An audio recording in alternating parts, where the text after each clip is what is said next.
Yo, it's your boy Fifth back in the building again. Yo, just picked up Cash's Flow. Yeah. What? About to get down for this video. Yeah. Street Magic Anthem video. Pulling up the spot, gonna be there in about 5 minutes. A little bit less, you know what I mean? We getting down. Peace. Yeah, that's that. I just picked up this fucking zipper. You what? I picked up the fucking thing for the zipper. Cheap ass fucking shit. Yeah.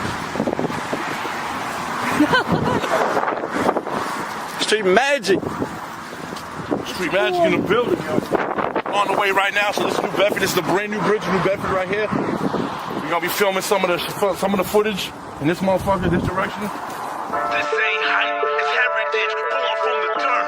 Moves in the beat, let the bass line hurt. You want smoke, we want food. Maybe that's why you couldn't. I'm recording, so. I put it on right now. Look at these dweebs trying to figure out what this. Hey, just because you got the candy, try to do it with this shit. No, because my hand will be shaky. It's heritage, born from the dirt. Moves in the beat, let the bass line hurt. You want smoke, we want full inferno. Street magic, run the game, eternal. That's fucking ass. That's fucking That's all be my package. That's what you're filming, right? Yeah. Yeah. Alright, fucking hit the records. It is. I am recording. Alright, cool. Dude. We're in the ghetto right here. Oh shit. Get the fuck out. Oh yeah, we gotta hit ground. Alright, we don't need that. Street magic, run the game, eternal. Built for the storm, never bent, never broke. Turn the pain into power, every word that we spoke. Street magic in my face, so love, this is fake. Every step that we take, got them raised in the States. Coming from the basement, now we up in the building. Made a wave out of struggle, now we ain't for a billion.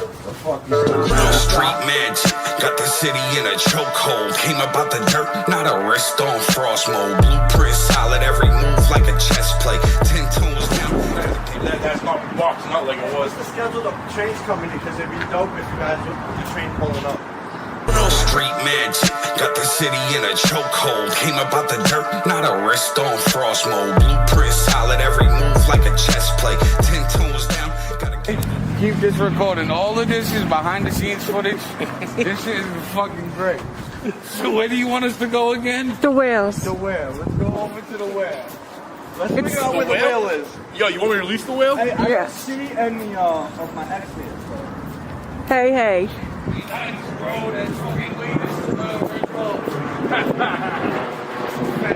Are they sharks or whales? Those are whales. That shit is she had a big Yeah, because this is whale. This, the whale is. Oh my gosh! Wait, hold on. That's the biggest fan of Street Magic Yeah. right there. Woo! that's a big fan. I'm dying. That's Joey's whale right there. Yeah. Are you This saying chubby. that you had sex with a whale? Oh my god. Was this place there by the city? Right. Like somebody. Yeah, they put, it's metal bands. Yeah, they really Yeah. go. They really want to. They put bands on this. Bro, I can take that off there in about 5 Or is 10 this seconds. like fucking you do your own artwork? And Yeah, well, I'm surprised no one came over here elementary and school fucking for that. You know what's crazy? I Because wonder. they don't want to. They're like, this is a masterpiece. Look at this. Set bands on this. Yeah. You said that 30 seconds ago, bro. Back up. What is my age? So there's another whale going that way. Before Bob, one of them. Bob. It looks like some weird fucking plant. Another Yeah. person. Batman. Batman created this. This girl. Street Magic's biggest fan. And then there's another one now. Whatever happened to her? Yeah, I don't know who that is. And this looks like a fucking weird purple person. I really want. That's from the purple people. People eater. I was just gonna say that purple people eater. She wear it I like can't that. see shit. Now you look like a fucking Jew. Oh my god. Shalom. Is that where they go? Shalom. We love the Jews. Them Yes. boys, watch out for them boys. Hey, they're the ones that pay everybody, We right? love the Jews, man. The main They had money. I don't have no bank account. I don't. All right, we're gonna go back this way. This ain't hype, it's heritage, born from the dirt. Moves in the beat, let the bass line hurt. You want smoke, we want full inferno. Street magic, run the game, eternal. This ain't hype, it's heritage. This ain't hype, it's heritage, born from the dirt. Moves in the beat, let the bass line hurt. You want smoke, we want full inferno. Street magic, run the game, eternal. This This ain't hype, it's heritage, born from the dirt. Wounds in the beat, let the bass line hurt. You want smoke, we want full inferno. Street magic, run the game, eternal. This ain't hype, it's heritage, born from the dirt. Wounds in the beat, let the bass line hurt. You want smoke, we want full inferno. Street magic, run the game, eternal. Street magic, got the city in a chokehold. Came about the dirt, not a wrist on frost mode. Blueprint solid, every move like a chess play. 10 tones down, gotta get it in the worst way. All nighter, yeah, the grind don't sleep. Turn the dream into cream, and we split it with the team. Came from the trenches where the love run cold. Now it's full court press, never break, never fold. Took the long road, never asked for a handout. Flipped a couple losses, now we flex with the bands out. Mind over matter, that's the code that we live by. Pressure make diamonds, tell them look how the team shine. City on my back, got them chanting the name. Street magic worldwide, let it run through the veins. Legacy in motion, this history in real time. Ain't no competition, every verse is a kill sign. This ain't hype, it's heritage, born from the dirt. Wounds in the beat, let the bass line hurt. You want smoke, we want full inferno. Street magic, run the game, eternal. This ain't hype, it's heritage, born from the dirt. Wounds in the beat, let the bass line hurt. You want smoke, we want full inferno. Street magic, run the game, eternal. Built for the storm, never bent, never broke. Turn the pain into power, every word that we spoke. Street magic in my veins, this ain't luck, this is fate. Every step that we take, got 'em raising the stakes. Coming from the basement, now we up in the building. Made a wave out the struggle, now we aim for a billion. Told 'em bet on the grind, I don't gamble with hope. Every line that I pen like a million quotes. Self-made, every step been precise. Turned the struggle to a flame, now we shining every night. Kept it real, never folded, never switched on the code. Now the vision coming true, every seed that we sowed. A1 to day one, never lacked. Took the pressure, made diamonds, put the team on my back. Street magic, we the force, we the wave. Built brick by brick, known for killing stage. This ain't hype, it's heritage, born from the dirt. Wounds in the beat, let the bass line hurt. You want smoke, we want full inferno. Street magic, run the game, eternal. This ain't hype, it's heritage, born from the dirt. Wounds in the beat, let the bass line hurt. You want smoke, we want full inferno. Street magic, run the game, eternal. This ain't hype, it's heritage, born from the dirt. Wounds in the beat, let the bass line hurt. You want smoke, we want full inferno. Street magic, run the game, eternal.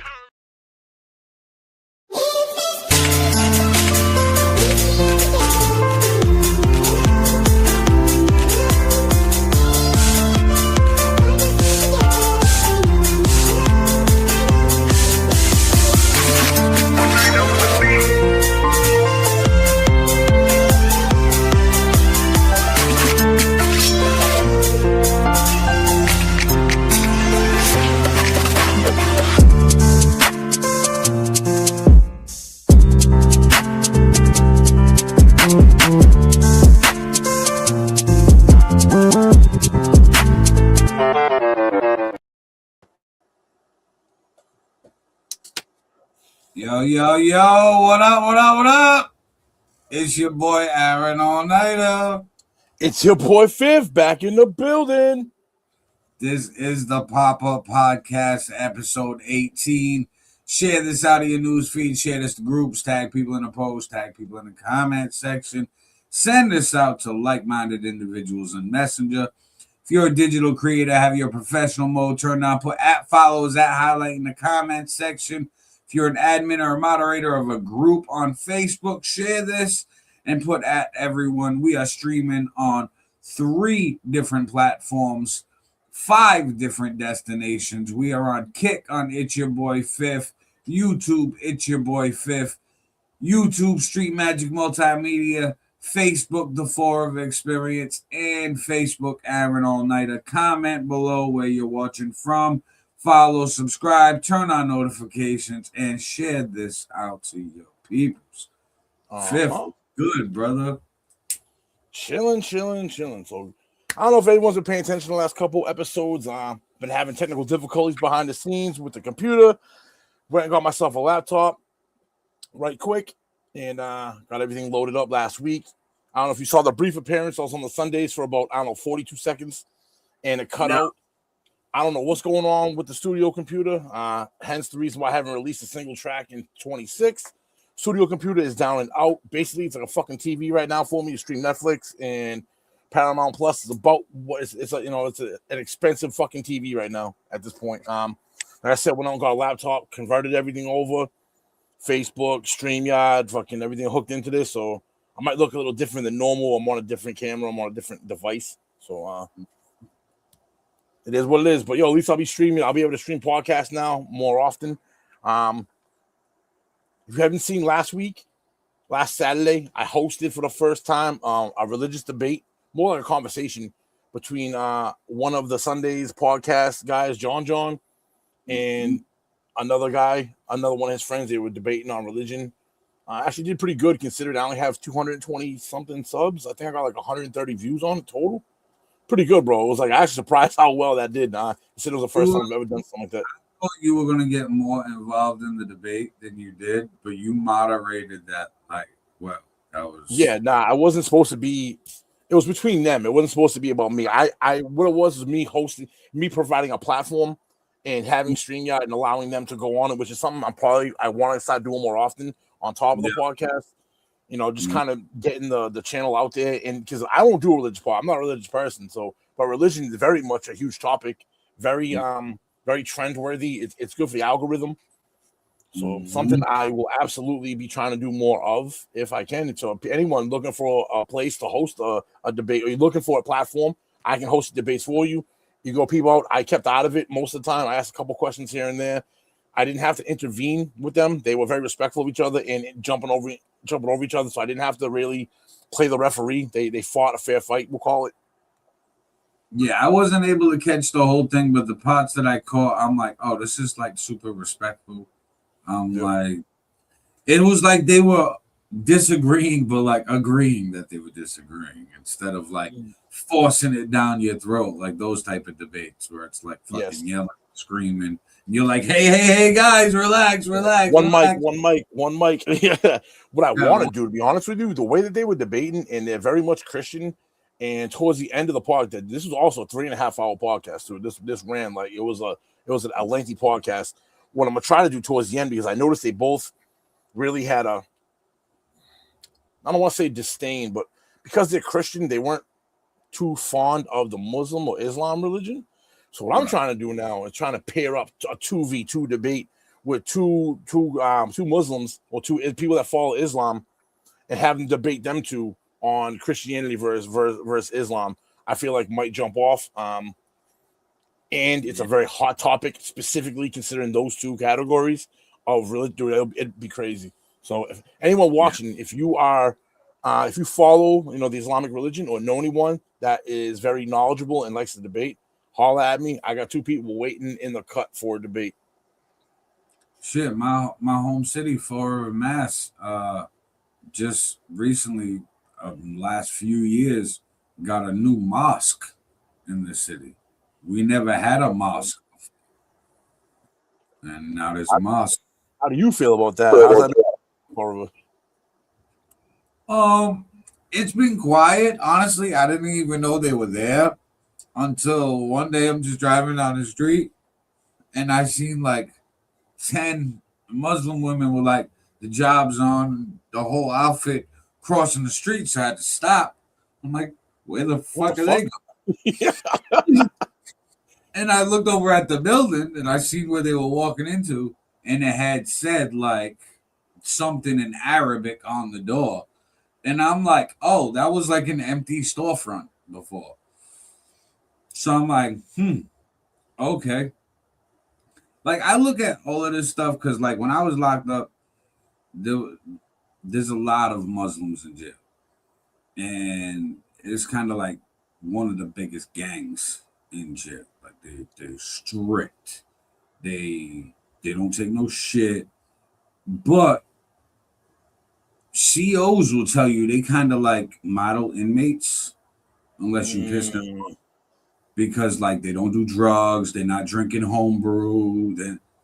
They're not like other people who are, like, sneaking drugs in, getting high, and all this other shit. They're, like, completely against that. And if one of their own slips into that, they give like super tough love where they'll give something called a blanket party where they throw a blanket They on self you. police. So Yes. they self police the community so that they don't have to get the COs involved and go that route there.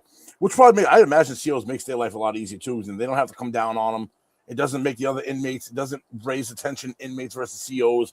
You self police. CO probably 5% nation. I mean, the Nation of Islam. The 5% is what Farrakhan. They kind of police themselves, where they don't really stop problems, but they make sure that hey, we're keeping drugs out of our community. We're keeping gangbanging out of our community because that's ruining our people in their views. And if you're any part of that, well, we're fucking you up.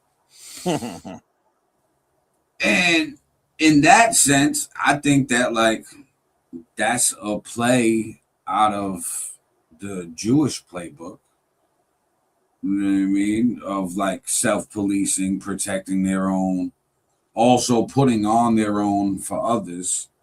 Whereas I feel like you don't see that in Christianity or Catholicism where they're gonna put on the others or self-police. It's kind of like the self-police is, well, we'll wait till God sorts you out.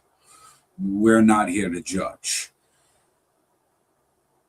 I don't know if that lets a lot of entitlement slide or like it's okay. No, it's fine. Nobody can judge you but God. Don't worry if you're stealing from your mom's purse to smoke a 20 piece of crack.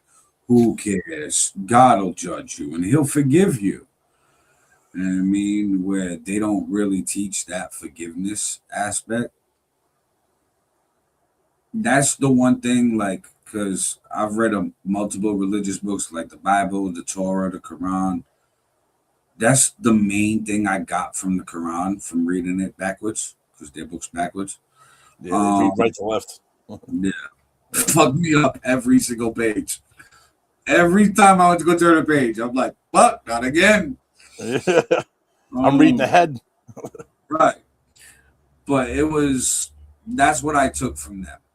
Now, just like any type of religion or political party, there's extremists.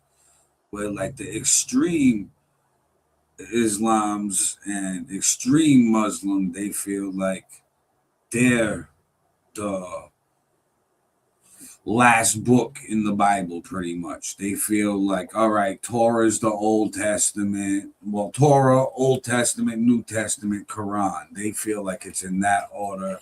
They feel like Muhammad is the Messiah instead of Jesus Christ. And they're ready to go to war about that. Which is weird because, bro, and again, I'm not very religious. I don't have a ton of knowledge to be basing opinions on, but from my understanding, and this is even in the Islamic religion itself, states that Muhammad came after Jesus Christ. It even states in there that Jesus Christ came first. So it's like, bro, how does that? Well, with that, it's basically they're just saying that it's a different messenger. So the Bible and Catholics and Christians say that Jesus was the messenger from God. Yeah, and then Muhammad came after that Jesus was a person, and they acknowledged, like, hey, Jesus did exist. But they're like, but you got the wrong guy. It's this guy. And they just picked their friend and passed the story on. It's like a bunch of people, like a bunch of your friends writing a story about you and how somebody's going to perceive it 1,000 years later. Yeah. But the whole story is based on the telephone game where it's he said, she said stories. That's the problem. Like, that's the fucking problem. Like, I love the whole, Jesus parted the Dead Sea, the water, we could walk right through it. Man, that was one part in the middle that was like higher elevation. He was smart. He was like, hey, this part over here is not that deep. We could just wade through it. Let's go. And everybody bigged up him like the best guy in the world. And the story getting passed down just gets bigger and more grandiose every single time. And now, oh my God, Jesus Christ. The water, the wine. He might have crushed up a few grapes and mixed it in and said, look, it's got flavor. I mean, but But it didn't. Two fish didn't feed 5,000 people in the cups of water. And so I almost go to the point of how to fish, and that person taught more people how to fish. But now the story, telephone game definitely had to do with it. The telephone game, as you know, I pass it along. It gets, like you said, the story gets bigger and more grand. I also wonder if the start of it, it was metaphor. You know what I mean? Like they didn't in that time period, the way that they were speaking on it and saying, you know, Jesus fed 5,000 people with 2 liters of wine and 5 fish or whatever the story is. It's like, I don't think the word for word play is exactly what happened, but it was like, all right, he had, I guess they're trying to like metaphorize and summarize.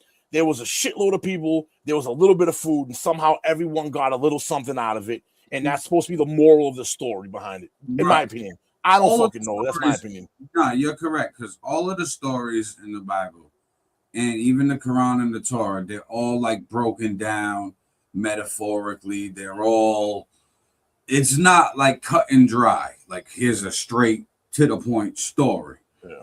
It's all open to perception and all of this other stuff. So the 2 fish feeding all these people, well, guess what? He might have just taught some people how to fish. Instead of saying, hey, this is the fish that I got. None of you know how to get your own. Well, here, I could teach you. That way we could all feed ourselves. You know what I mean? And then, hey, yeah, of course people going to look at him like a savior, because now they can feed their family and all this other stuff. So, I don't know. I think a lot of it, telephone game, exaggeration. Plus, it's like, if your boys are writing a story about you and all of them are like die-hard believers, man, you are the best to ever live, bro. They hooking you up, bro. Hell yeah, they hooking you up. Come on. I mean, listen, we got a book written about Fifth. His engineering quality is more clean and crisp than Dr. Dre. I'm trying to tell you. And then we're going to pass that story down. And now it's debatable. You know what I mean? People are going to be like, well, I mean, now it's all into perception and interpretation. That's how I look at all of that. And a lot of people, they get mad, they get all in their feelings, and everybody's in right to their feelings. Do I believe some of the stories? Yes. Do I believe that they exaggerated? I believe that all of them are. And it's just to sell the story. It's kind of like a news moral behind it. Yeah. Headline that's a little clickbaity. Well, there's a lot that's exactly what it is. Books that are clickbaity. That's exactly what it is, bro. It's the old school version of clickbait headlines. Yes. It need to get you in there to know that, hey, this is how it is or whatever.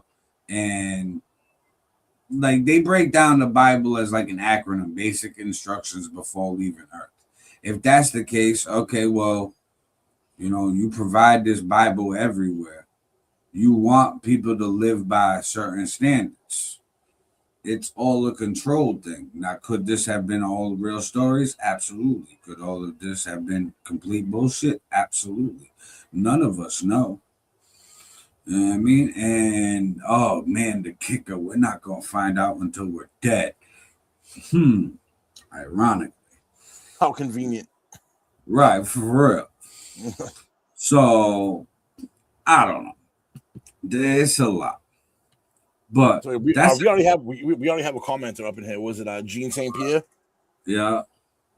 What we have here? Yeah, Chilean raw is a type you don't want to be growing in your community. They're the ones that want to eliminate the West and the Jewish. Yeah, Chilean raw. Yeah, I think he does the voice to text. So Sharia law. Sharia law, Chilean raw. Close okay. enough. I'm thinking Chilean raw, some shit I never heard of before. I'm like, that at first sounded like a meal. I thought it was a type of. It might be. You know what I mean? But hey, that might be the new way to say that. Chilean raw. You heard it here first on the Pop-Up Podcast. So anytime you talk about Chilean raw, Pop-Up Podcast, and G. St. Pierre. You know what I mean? He's gonna get mad messages like, "Hey, I heard you came up with Chilean law." Yeah. Right now, he's sitting there watching this. He's like, "This guy's a fucking asshole." It's great though. No, I mean, it's great. Nah, I love that guy. He's a good guy. All publicity is good publicity, bud.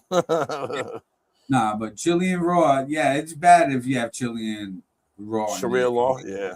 Yeah. Sharia law is not going to be conducive or compatible with Western ideology, especially American or American, civilization. Western, not compatible, not compatible whatsoever, dude. We give rights to women and shit. Like, there's just, that it ain't gonna fly here, dude. Not even. I don't even think even if you tried to even do that in New York with Mandami as the mayor of New York, that shit still wouldn't fly there, bro.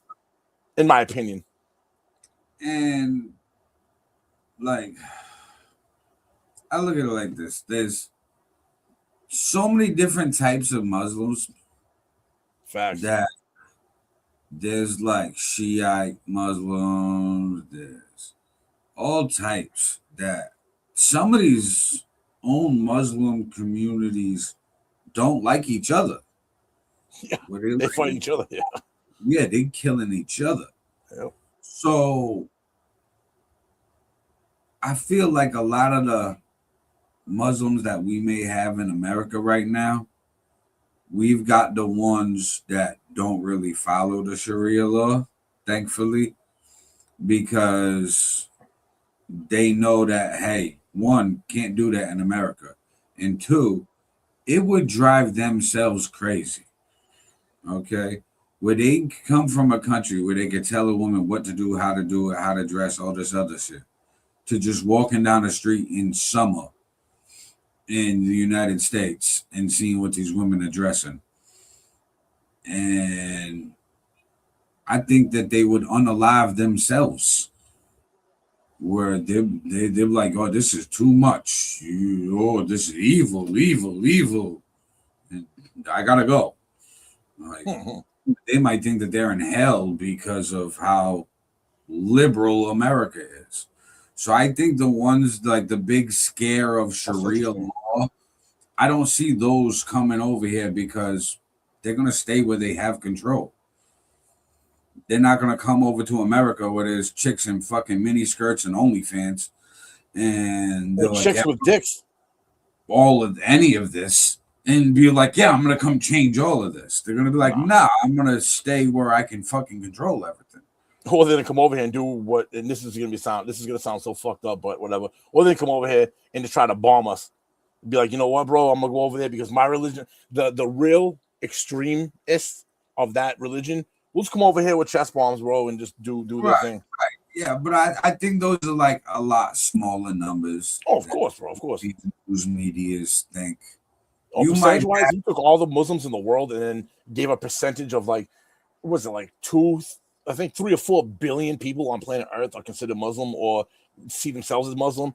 If you had to do a percentage, people that want to fucking less than 1 in America.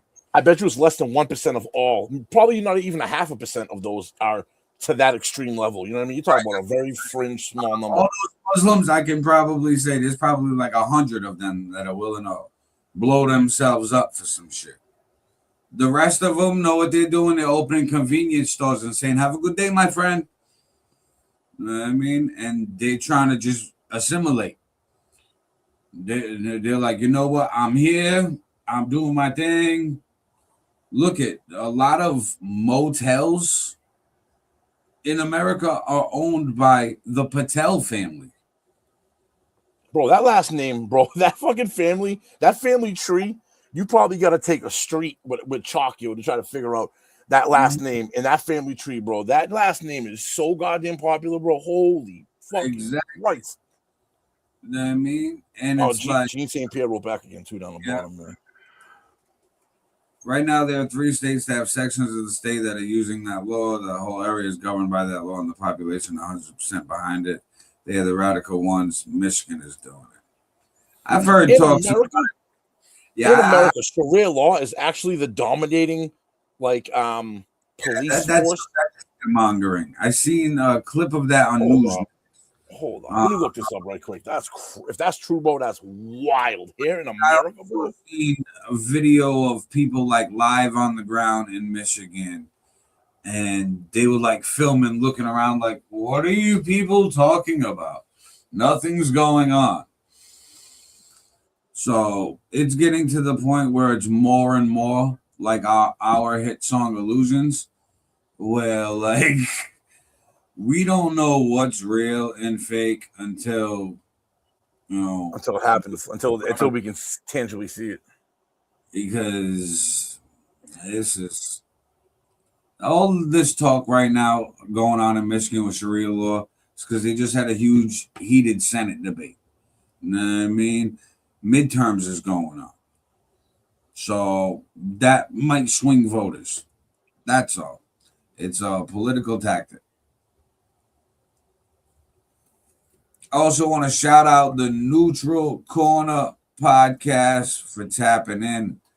They posted a boxing event August 8th, Fall River, Massachusetts. Yes, that's the gate to the Trident event, thrown on by Bernardo's Boxing Event Center at the gates of the city at the waterfront in Fall River, Massachusetts. So Yeah, I'm getting nothing on it, bro. It's telling me right now, no Sharia law is not being recognized as illegal or binding in the United States. The U.S. Constitution and federal and state laws are the supreme law of the land, and no religious legal system can replace them per order of the Constitution. I tried I got the same answer, and I tried to re-switch the way that I prompted it to say, like, I think what Google is interpreting me saying is Sharia law is that replacing our system right now? And that's not what I'm trying to look. I think that's the answer I'm getting. I'm not looking for that answer. I might have to reword this a different way to get like trying to implement that now. Yeah. But even still, I think that a lot of this is like fear mongering shit. You know what I mean? I think so too. Like I said, these fucking people that are Muslim, because like I know people who, well, first off, not Muslim. I know people who are Muslim, and these motherfuckers are the strictest, healthiest, most disciplined people that I've probably ever met. Like, especially like ones that have done time. Some of these dudes come home, they throw a suit and a bow tie on and call it a day. They eating nothing but plants and veggies, and they like vegans now. They're not eating pork, that's for damn sure. They're definitely not eating pork. Right, but even going further than that, and not even eating any like processed meats or processed cheese, and a lot of them have even sworn off beef because of how America poisons us. Can you blame them though? Can you fucking blame anybody for not wanting to eat American food at this point? I mean, right. So I look at it like, hey, they're smart. You know what I mean? So like, from the instances I see of people, it's like, okay, well, they're smart.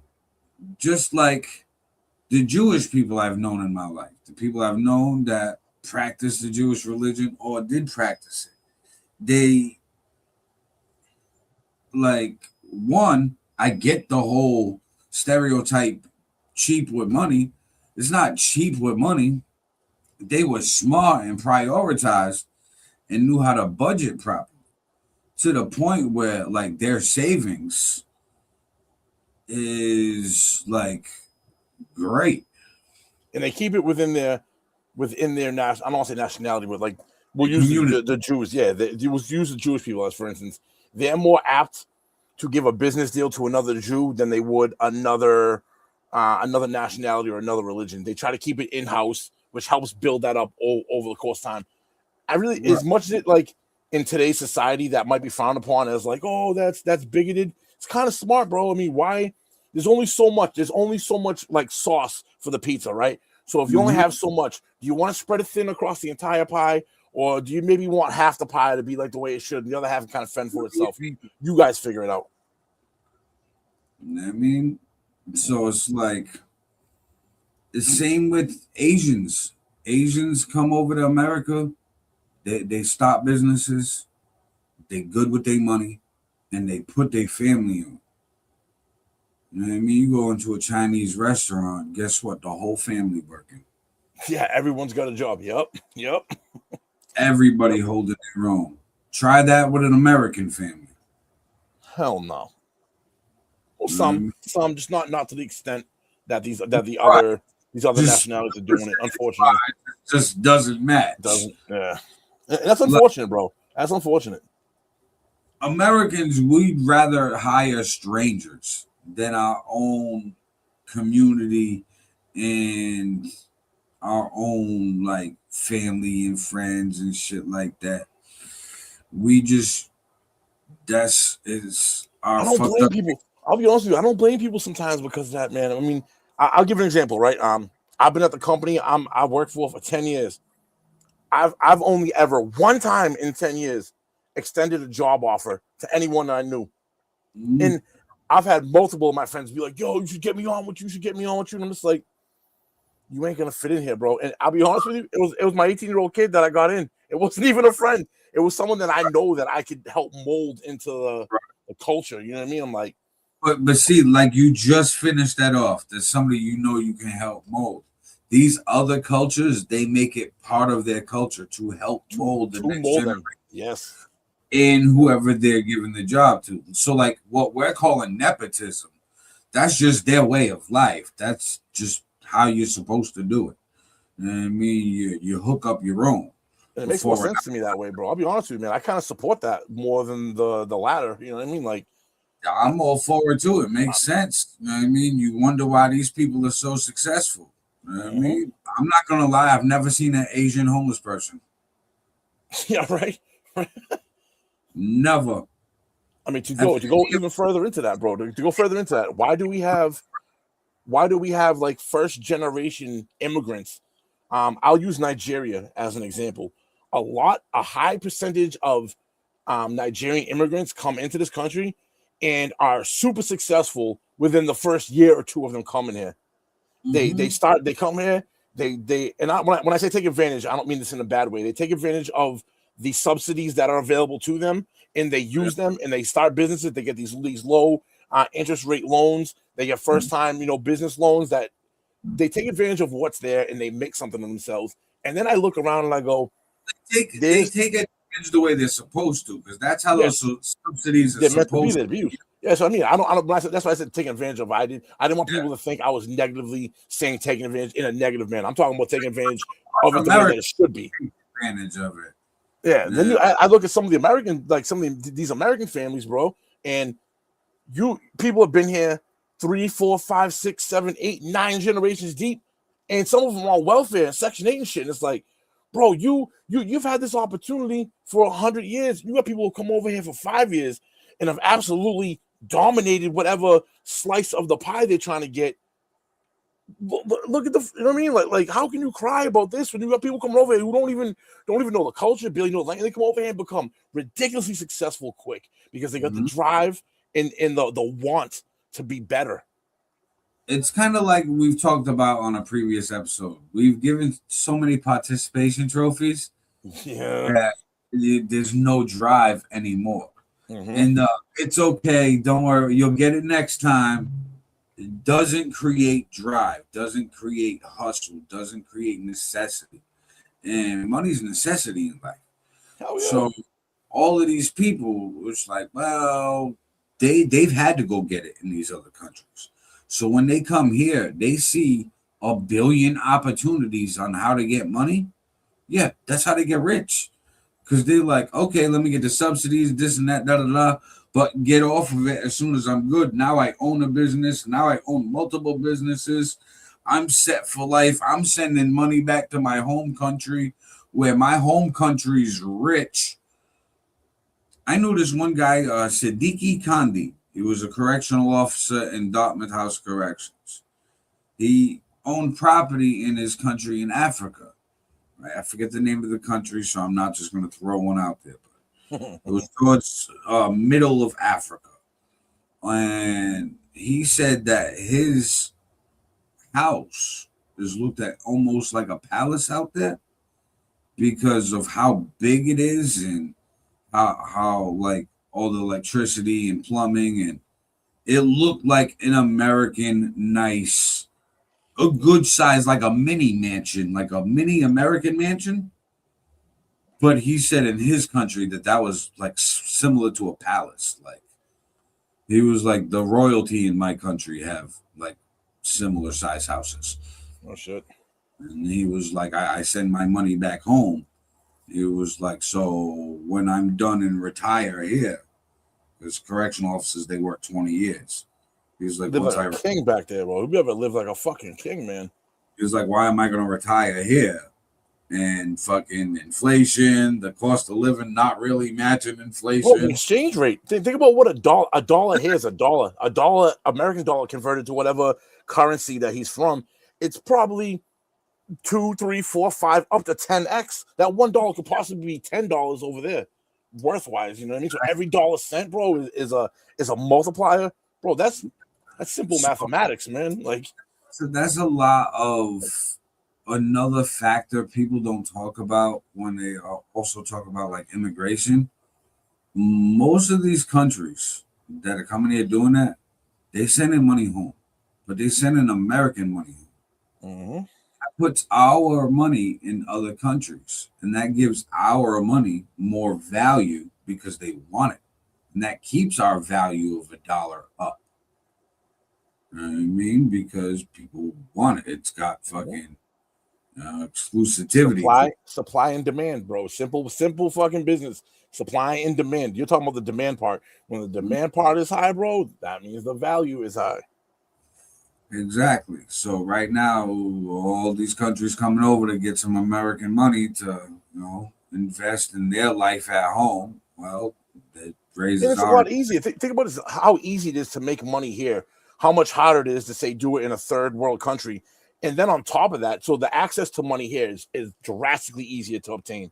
And then as an added bonus, I send back 1,000 American dollars, and it's 5,000 whatever name of the currency that's in the particular country. So not only is the access, the door to walk through is easy to walk through.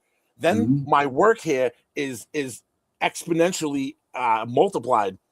Bro, yeah. That's a win-win. Like, bro, that is, bro. Seriously, like. Low-key, I'm kind of jealous, bro. Low-key, I'm kind of jealous I don't have some third world fucking thing going on where I could be here making money, sending money back, and then my $100 is 1,000 when I get there, or my $1,000 is 10 grand when I get there. Well, we kind of do have the option. We can always move to these places. We can always save our money up and say, hey, guess what? I'm going to go fucking do this. Like, I know this one kid, bro, a few years ago, he wanted to get me onto this. And the day he asked me, I had $100 and that's all I had. So I was like, bro, I can't do it today. You know what I mean? I ain't got money for a few days. I only got $100 today, but I can't do it. So he was buying $100 houses in Detroit. There was a website that they had like 300, 400 like dilapidated properties. And it was all, each lot, they were selling $100 for the lot. And he was like, listen, I'm just going to buy them all. He was like, you can go halves with me if you want. He's like, we each get like 100, 150 lots, put a couple grand into it. He goes, but in a few years, when some big developer wants all these lots, he goes, we sell it for a few million and call it a day. Mm-hmm. So he's actually in talks with developers right now to sell half of his lots to build a shopping plaza and an event center. That's where it's at, bro. If you have the capital to be able to buy a piece of land like that and to be able to sit on it and pay the necessary taxes over a course of time, right? And you can kind of predict or hope that a developer will come and seize your piece of land as developable for commercial, industrial, even house, whatever it is, right? Right. That's definitely a way to flip money, bro. That's a huge come up. A lot of people do it. It's risky because if no one ever comes for that piece of land, then you're stuck with it, and it's like the stock market. It's risky. It's like the stock market. I throw money in the stock. I hope that it goes up, right? That's the same thing as buying the land. I hope somebody comes in and wants to develop it, and I'm able to sell it at market value. He tried to pitch it so bad too. He was like, "Bro, take that $100 you got right now. Be broke for the next 3 days." He was like, "And be rich in the future." He was just like, "You can do this." He was like, "Just do it. Make this sacrifice." He was like, "You're gonna kick yourself in the ass later." He called me about a week and a half ago, like, "Yo, I'm talking to developers. This, I'm like, good for you, bro. Good shit. Yeah. Fucking kicking myself in the ass, and I ain't buy at least one lot to have like a percentage of these millions that might come in." Well, it goes back to like the Bitcoin. Me and you went through the stage. We were alive when Bitcoin, which is what $100,000 a coin right now, was $50, was $100 a coin. If you're just taking that $100 and bought one coin, bro, your money would have 100x. You know what I mean? Like, but you just don't know at the time. Everything at that, you gotta go back to that time and go, I don't know. It's a risk, and you had to weigh that $100 and be like, am I gonna eat for the next 2 days, or am I gonna risk fucking maybe this blows up in 10 years? You know what I mean? The one thing he was smart on that place in that like bet with buying those lots was it was Detroit. He was like, "Bro, it's a big city. It's a history of a big city." He's like, "Big cities always crumble." He goes and then a developer comes in and gentrifies the whole thing. He goes in a repeat cycle. He goes, a lot of these buildings have 50 to 75-year lifespan on them. He goes, once they start crumbling and they're too much to maintain, and he goes, well, some developers just let them fall apart because it's easier getting them condemned than demolishing them. It lowers the land value for them when they purchase. They're not purchasing. It's a lower number. I get, I'm hip. He's like, it's a smart game, and he was like, it's about that time for them because they've been so like desolate for years. And he's right about the big cities too, yo. Big cities always, especially a city like Detroit that at one point was the motor capital of the world for cars. You know what I mean? Like, has a rich history. You're absolutely right, dude. That was spot on. Yeah, I should have hopped in, but you know, it is what it is. How do you don't know what you don't know? You know what I mean? Like, I had to eat the next few days. I mean, I'm a fat kid. Big back. Right? And ramen noodles was not going to be cutting it. Hell no. I mean, but we got some clips to talk about. And we got to talk about some bad news. There was a shooting in Idaho. So, like, this isn't local. We talk national, international, all that shit. But this shows some shit in the country. Check this out. We'll talk. We begin in southern Idaho. Twin Falls police are working to determine a motive after a gunman opened fire at a popular fast food restaurant. Officers say 3 people were killed and 7 others were hurt at an In-N-Out Burger yesterday afternoon. The suspected shooter is also dead. Hundreds of people were nearby when it happened, with several witnesses to the shooting.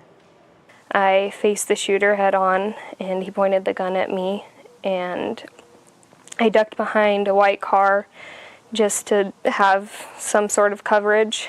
I saw a pistol on a gun case. I'm guessing that was his, and I didn't have anything to defend myself, so I grabbed the gun and I pulled it back. It was jammed, so I just felt helpless. And at this time, we expect to learn more about the incident in the coming days. That's terrible, bro. You imagine being in a position like that? You go to an In-N-Out Burger, bro, thinking you're gonna get some grub. Next thing you know, pop, pop, pop, guns are being pointed. Damn, man. It's the one thing that scares me about America. I'm not gonna lie. Like, I feel like it goes back to the entitled factor, the participation trophy shit, people's emotions, and everybody with kid gloves. So as soon as somebody keeps it real with somebody, oh no, they bug the fuck out and shoot shit up. Like, RIP to the victims, condolences to the family, but like this shit shouldn't keep happening. There's always random shootings, all these places in America. And it's like you could just type in whatever state and put shooting and put this week on YouTube in the filters, and there'll be some shit that pops up. And it is ridiculous because it's like we should take it to a higher standard where like all of these cases either make national news and get held to like a national punishment sentence type shit, because there's going to be no stop of it. We've already let it go too far. Where unless like, oh shit, like yeah, there'll be people like, I don't give a fuck about local news, just whatever. I mean, they cover high school sports and shit. Nobody watches. But fucking guess what? They get on like fucking Fox News, CNN, MSNBC, and all of this shit. Then oh, whoa. Now their grandmother's friends is calling. And neighbors is looking at them funny. Now they're gonna think twice before they put themselves in a situation to bug out and go do some dumb shit. So I think the question is why it's not the guns that are the problem, the guns themselves that are the problem. It's the people behind the gun. Why as I guess the question would be, why as time is going on longer, are people faster and quicker to try to shoot and take someone out? You know what I mean? Like I feel like if you go backwards 100 years, like people maybe understood that, like, or they valued life more, maybe, or they understood like the responsibility that it takes to like be a gun owner and holder, and you know what I mean? Like everybody's just so quick now to pop off. What you're saying, right? Because crash out. Like, nowadays, like I remember growing up, getting into fights. It was fist fights. You know what I mean? Now you get into a fight with somebody got a weapon, they pulling it quick. You pulling out yours before the next person pulls out theirs because you might die. Right. So like that's the type of environment we're in now. And I think a lot of that is we're not as physical punishment of a community as we used to. Well, there's also the kid gloves, the entitlement, the participation trophies, plus the fear of seeing all of these crimes or whatever all over the news, all over their news feeds. People are paranoid. And like, I'll talk about crime stats for my city on my Forever Experience podcast. And stats compared to population puts the city actually at a low rank of crime. But everybody compares it to like a few different metrics. And they're like, oh, no, this. But like, no, you have to go by the population and the amount. Yeah. I mean, that's the only way you can actually get real numbers. Everything else is just per capita. They call that shit per capita. Yeah. So it's like now anything else is just fake numbers that's for clickbait. But people get caught up in all this. They get paranoid. So everybody, I got to get a license to carry, or I got to carry something. I got to do this. I got to do that. But like in a day and age nowadays, like you can't blame them because you don't want to be caught without it. If you're ever in a situation like that. Like, just imagine if there was another gun owner at that In-N-Out Burger who maybe could have, you know what I mean, like deaded the whole situation. Yeah, that's why they say the crime, the crime in states that are less strict with gun laws, there's less crime in those cities. Like the cities that have the gun laws, the real strict gun laws, no license to conceal, all that shit. They have some of the bigger, like the most crime-ridden cities. Like the statistically speaking, they have more crime going on in those cities than they do, say, like a state like Texas. A lot of shit goes on in Texas. Don't get me wrong, but because you're gonna think twice about trying to fuck around and trying to pull a gun on somebody, knowing that what you're saying, that the person next to you may be holding, you don't know. So if you go in there, you know what I mean? Like these real like gun-free zones and shit, they were like statistically speaking have higher crime rates than places where they're allowed to carry. And it's like it makes sense, because are you gonna fuck around? Are you gonna try to go rob a store, say in a city that is known for having a shitload of people that carry guns? No, because who knows? A patriot could be sitting there. You go up, put the gun to the teller. Person next to you just sitting there. You don't pay attention. Puts a gun in your head. Bow, done. You know what I mean? Like exactly. No, I agree with you wholeheartedly. I feel like a a lot of the leniency and this and that coming from a former criminal. It just entitles that behavior. It just says it's all right. Go ahead, do it again. You know what I mean? And not having strict sentencing laws on certain cases is also another major factor. Gene St. Pierre put down another one. He's perfectly right. He said the family unit is broken. We no longer have the strict and strong parents of the 50s. Gradually, each generation is becoming more liberal, allowing their kids to get away with more. The kids don't understand. You cannot call back a bullet. He's dead right, bro. I mean, I got to be honest with you, though. Like, people, like parents are just not as strict as they used to be, and we're seeing. I believe, in my opinion, we're seeing that play out in real life, in real time, with how society is starting to break down, or the fractures that we're seeing in society right now, the cracks that we're seeing. I feel like are coming from exactly what he said. The family unit is broken, dude. Like it really is. Word. People always ready to shoot. It's sad. Let's start a thing called paintball shootouts or Nerf shootouts, something. I get the idea, bro. That I like it, but nobody, bro. When you think about this, you hate someone. I mean, you truly in your gut, like, I hate this motherfucker. You're not going to get a paintball gun, bro, or a Nerf gun to shoot him, bro. You're going to try to go hurt him for real. I mean, but I get what you're saying. I get the point, and I agree with you. If it was that easy, you know, I don't know. Say there's an arena, and two will use the Crips and the Bloods instead of using real guns. You actually get them in the arena, and they're able to paintball each other as a squad. If you could get it to that, I mean, but you're not, though. You know what I mean? That's the problem. But nobody's gonna do it. You're gonna need Snoop and YG to orchestrate that. Yeah, right. Snoop and YG orchestrate Crips versus Blood paintball wars. Paintball shoot. Yep. How you won? It's kind of like the Banking on Wax CDs back in the day. Mm-hmm. Oh man! But I get the sentiment. I mean, Seth's right. The sentiment behind what he's saying, it's cool. I mean, I agree. I just wish there was a way to actually make it happen. And Gene also put someone shot through the window of a house in the Flint a couple days ago. That's some things that happen in the Flint. Jesus Christ. I mean, the Flint duck. And keep everything low. All right, so for people who don't know what the Flint is, you care to explain where that is or what that is? So the Flint is a neighborhood in Florida. So you know how like a lot of cities and towns, they all have neighborhood names. I mean, Flint is one of those neighborhoods. It's always been more of a working class, poorer, low income neighborhood, riddled with crime ever since I can remember, before I was alive. And but also some of the hardest workers. So like, and yeah, it's on one of both those ends. It's both ends. You know what I mean? And like the main street in the Flint, Pleasant Street, is just dead, boarded up windows, fucking empty businesses. Cause like it used to have a bunch of bars, bunch of stores, and then with the internet and the change in the economy, all problems at the bars started shutting them down.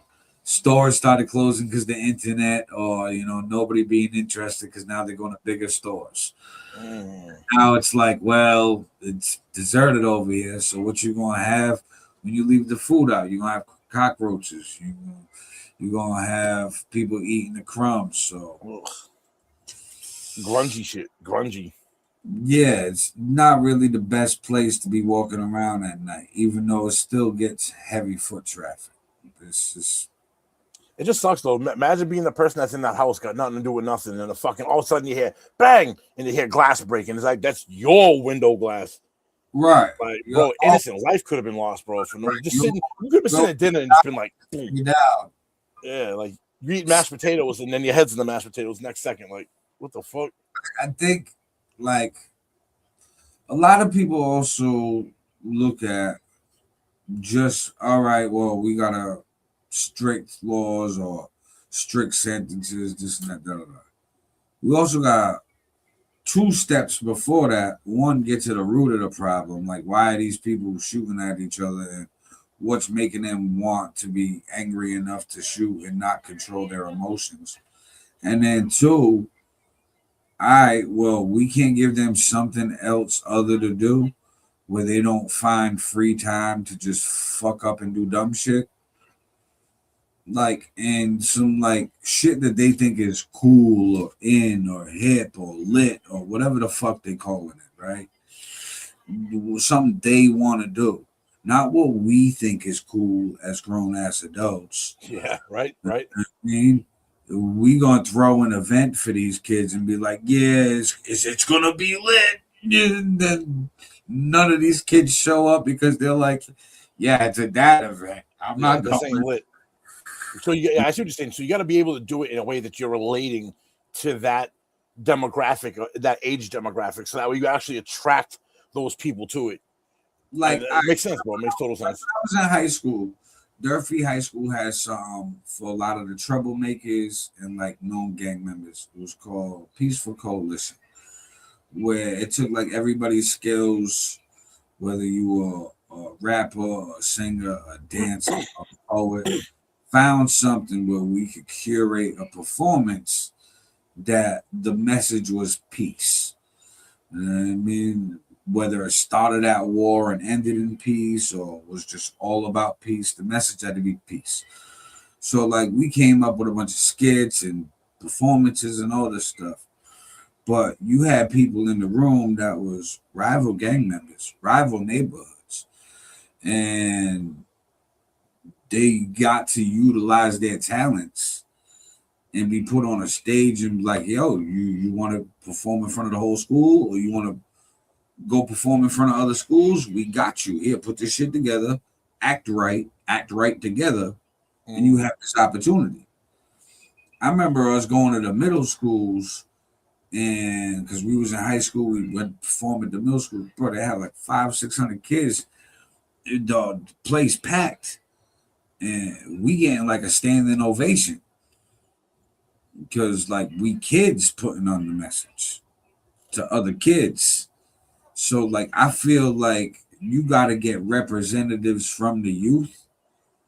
Like us as adults, we stream, we online, we content creators. We got to find out who the youth content creators are. Like who's the 13 to 18-year-old viral content creator from whatever city, and have them be the youth. Like the voice, like that thing that they're following. Absolutely, bro. Absolutely. Like they're the liaison between the adults, where it's like they can get shit done for their people and keep the kids off the streets and doing dumb shit. I'm not gonna lie, 99% of the time I got in trouble was because there was nothing else to fucking do. And we made bad decisions that led to trouble because boredom. I mean, boredom is bad. Now, speaking of bad. Oh, boy. That was not a good segue, bro. Oh, no. Oh, no. Well, it's bad. It's good. I don't know. It's interesting and intriguing, okay? So, we're in a conflict right now, if you guys don't know, with Iran. And we've been dropping bombs. We've been closing the strait, opening it, closing it, opening it. They've been closing it, opening it. Groundhog Day all over again. Movie, just conflict version. However, one thing America hasn't done to match Iran's energy, we haven't dissed them yet. I'm calling for an Iran diss song from America. Oh, boy. I'm going to play not one, but two, because they're both short. And I'm going to play them back to back. Two brand new diss songs within the last 10 days. One of them's a day old from Iran. The first one is called Dance, Dance, Monkey Vance. The second one... The second one is called Little Marco. Check this out. We'll talk about it. Yo, son gon' read about Manab. Yeah. He gon' read about Lemur. Then look in the mirror. Dance, dance, monkey vans. Dance, dance, monkey vans. You a whole terrorist with blood on your hands. Dance, yeah, dance, yeah. Monkey vans. You said they run got 94 million terrorists funny. Real terrorists struck the Dana for the fun of it. Blood money. Sailors coming home from exercise. No war, no threat. You turn that ship into a coffin. Smile on your face, no regret. Lemur war crimes, white phosphorus on civilian blocks. Melted kids in the street, you called it self-defense on the clock. Money babies in body bags, pictures still haunt the net. Your newborn son gon' grow up and learn his pop's a death threat. He don't know his daddy a whole child killer yet. Dance, dance, monkey Vance. Dance, dance, monkey Vance. You a whole terrorist with blood on your hands. Yeah, monkey Vance. Can't soak in hundreds of thousands, still play innocent dude. Epstein adjacent couch, humping fake hillbilly, whole clown suit. Worse liar than Trump, same suit, just newer boots. Voted down, right to food with genocidal Israel. That's the truth. You the terrorist bastard, bloodthirsty soul rotting through. Come on TV acting holy while kids in Gaza get ran through. You and Netanyahu both cut from the same cloth, same crew. History gon' remember you as the dancing monkey that genocide knew. Your son gon' read about Manab. He gon' read about Lemur. Then look in the mirror. Dance, dance, monkey Vance. Dance, dance, monkey Vance. You a whole terrorist with blood on your hands. Monkey Vance. Little Marco. Bark for your master. Netanyahu's good dog. Tail wagging faster. Marco. Whole government is an Epstein regime. You just a pedo protector. Marco. You bark on cue. Trump says jump, you ask how high boss who. Used to diss Trump hard. Called him a con and a liar. Flip-flopper. Now you kiss the ring and call it empire. 2016 you said the man ain't fit. Now you carry his bag. That's it. Trump keeps you close enough to use. Far enough he never lose. You see it yet? Secretary of State, but they kick you off the call. Real finds out from CNN like the rest of y'all. You looked America dead in the face. Promised oversight, promised grace, but Epstein's files stay sealed.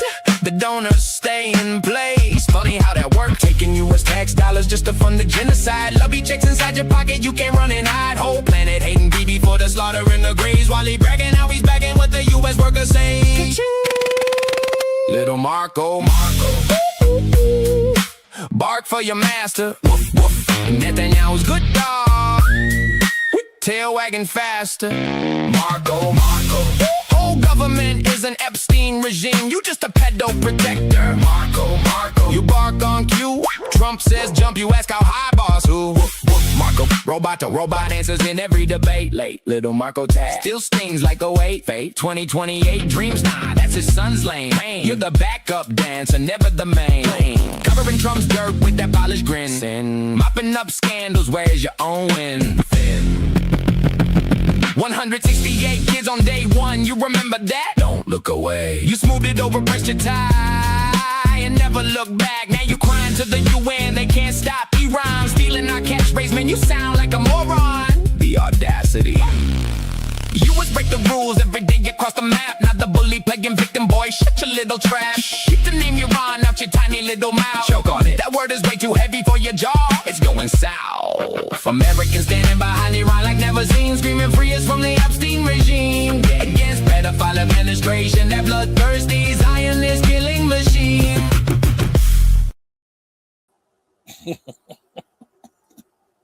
Well then, mic drop Iran. Wow. I hate to say it, bro. I kind of like him. One, I kind of like him, and I thought the first one was actually better, to be honest with you. I kind of like the first one. I was a little kind of like, oh, okay, all right. It was a bop. All right.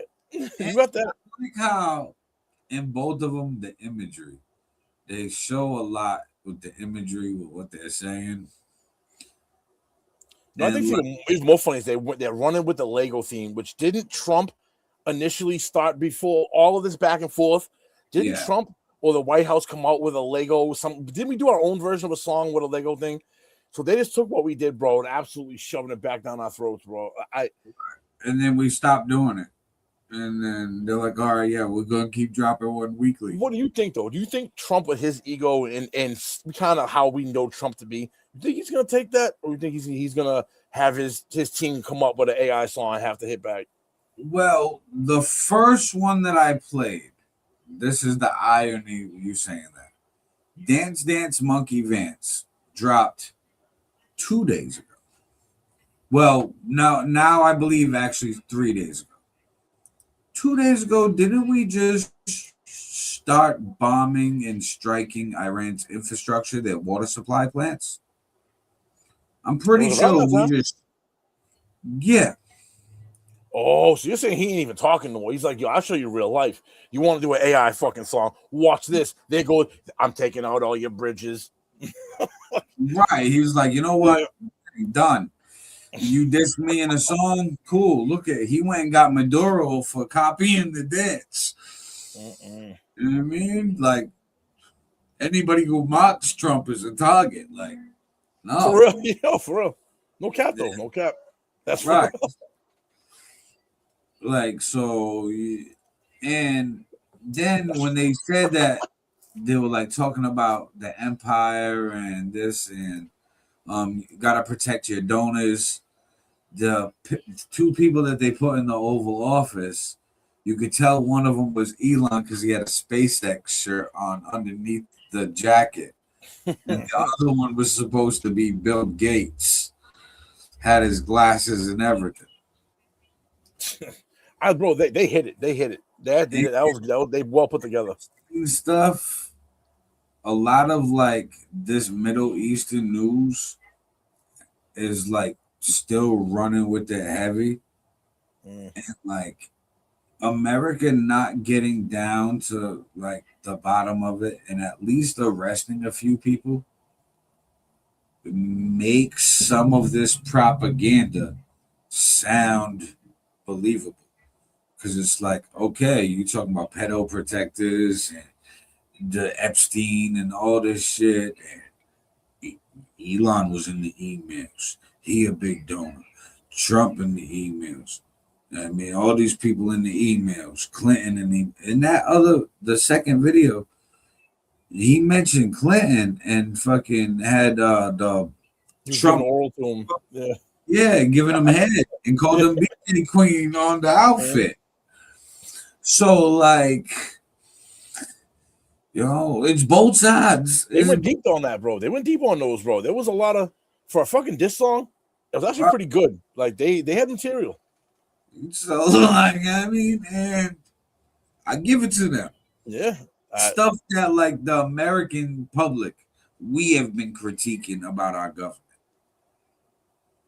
They're like, oh, this is the shit you want to hear. We got you.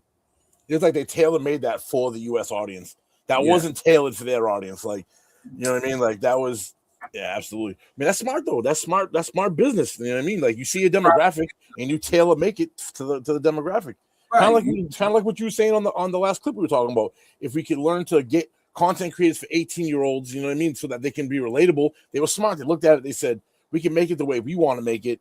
It's really not going to hit over there. But if I can do it in a way that resonates with what the U.S. population thinks, dude, this will go big. You know, that's slick. Smart idea. Speaking of something that went big this week, hold on. I got to do my stretches first. All them politicians are snatch grabbers and young. I got to do my stretches. Back injuries.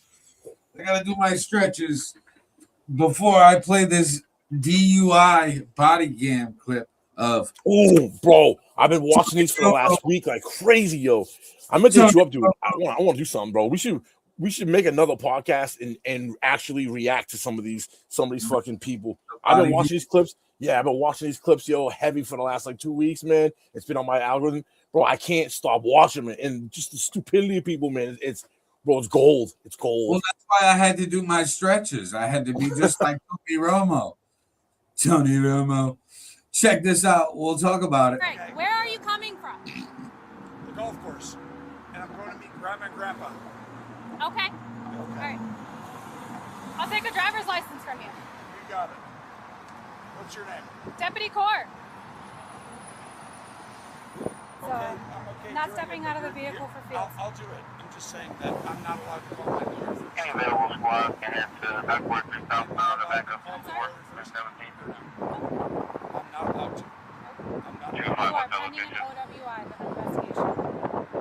Operating while intoxicated. Okay, that's Yes, I agree. So we don't get hit. Turn around for me. I get you. We need the All right. gloves. Yep. I just want to make sure it doesn't too far have a PVT.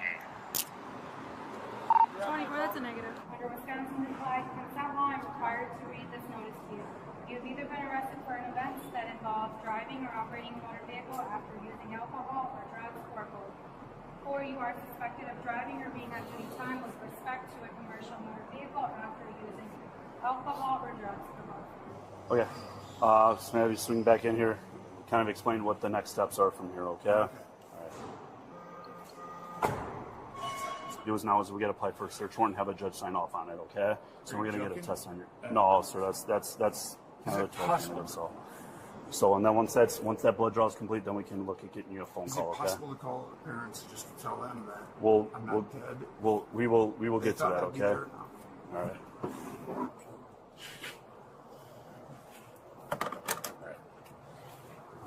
Won't be too much longer, okay? Two back surgeries, I need to say. So, has he been searched or like petted on check for weapons? Yeah, Okay. Okay. She did. She's been perfect. I'll probably do the same with those nurses. Feet together, arms down at your side. Okay? Any head injuries? Any head injuries recently? Any concussions? Well, over the years, yes, but not recently. No. You're going to look at the top of my head. Stim. Okay? So my eyes are going. Yep. Yes. Take a couple passes, okay? Yeah, so I'm following this as you move. That's what you're saying. Yes. Okay, got it. You're told to do so. Okay. Do you understand the instructions so far? I got it. When I tell you to start, take 9 heel-to-toe steps on the line. Turn and take 9 heel-to-toe steps. What does that mean by turn? I will demonstrate for you, okay? Got it. When you turn, keep the front lead foot on the line. Sorry, one second. And turn by taking a series of small steps with the other foot. Yep. I'm going to demonstrate with 3. Yes, thank you. You will do 9, okay? Okay, sounds good. Okay. Just sitting in there. Sorry, guys. You guys. 1, Those are 2, 3. Heel-to-toe steps.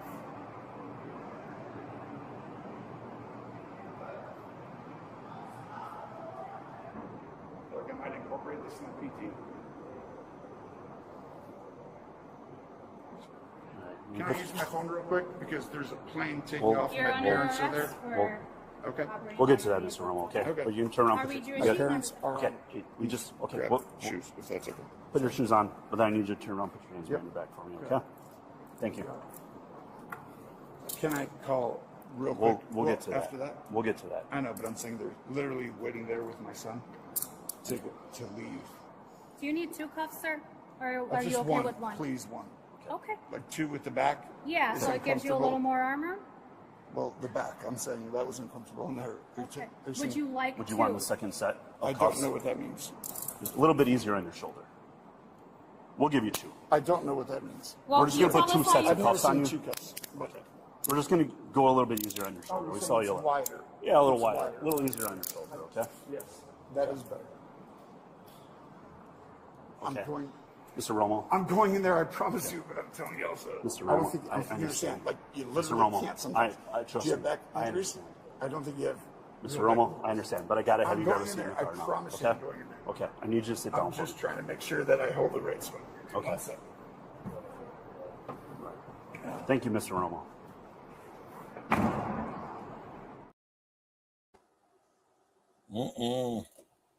Tony Romo. It's too bad, bro. It's too bad, man. He's a prolific quarterback, dude. You know what I mean? Like, everyone knows him. That's pretty much a household name at one point. He was a sports broadcaster on top of that after his NFL career was over. I think I heard it was ESPN or ABC or NBC, one of those football syndicators. They let him go. So not only is he going through fucking all the legal issues, he lost his job on top of that. Yeah, he was on CBS and they suspended him indefinitely. So he's fucked for this. Yeah, dude, this one thing, and it sucks, man. One little thing gonna derail him all. Like, he lost a lot. In those deals, bro, when you're doing that, he's making If he's not making, it's upper six figures. If not, he's into the millions. You know what I mean? Like, he just threw away big money.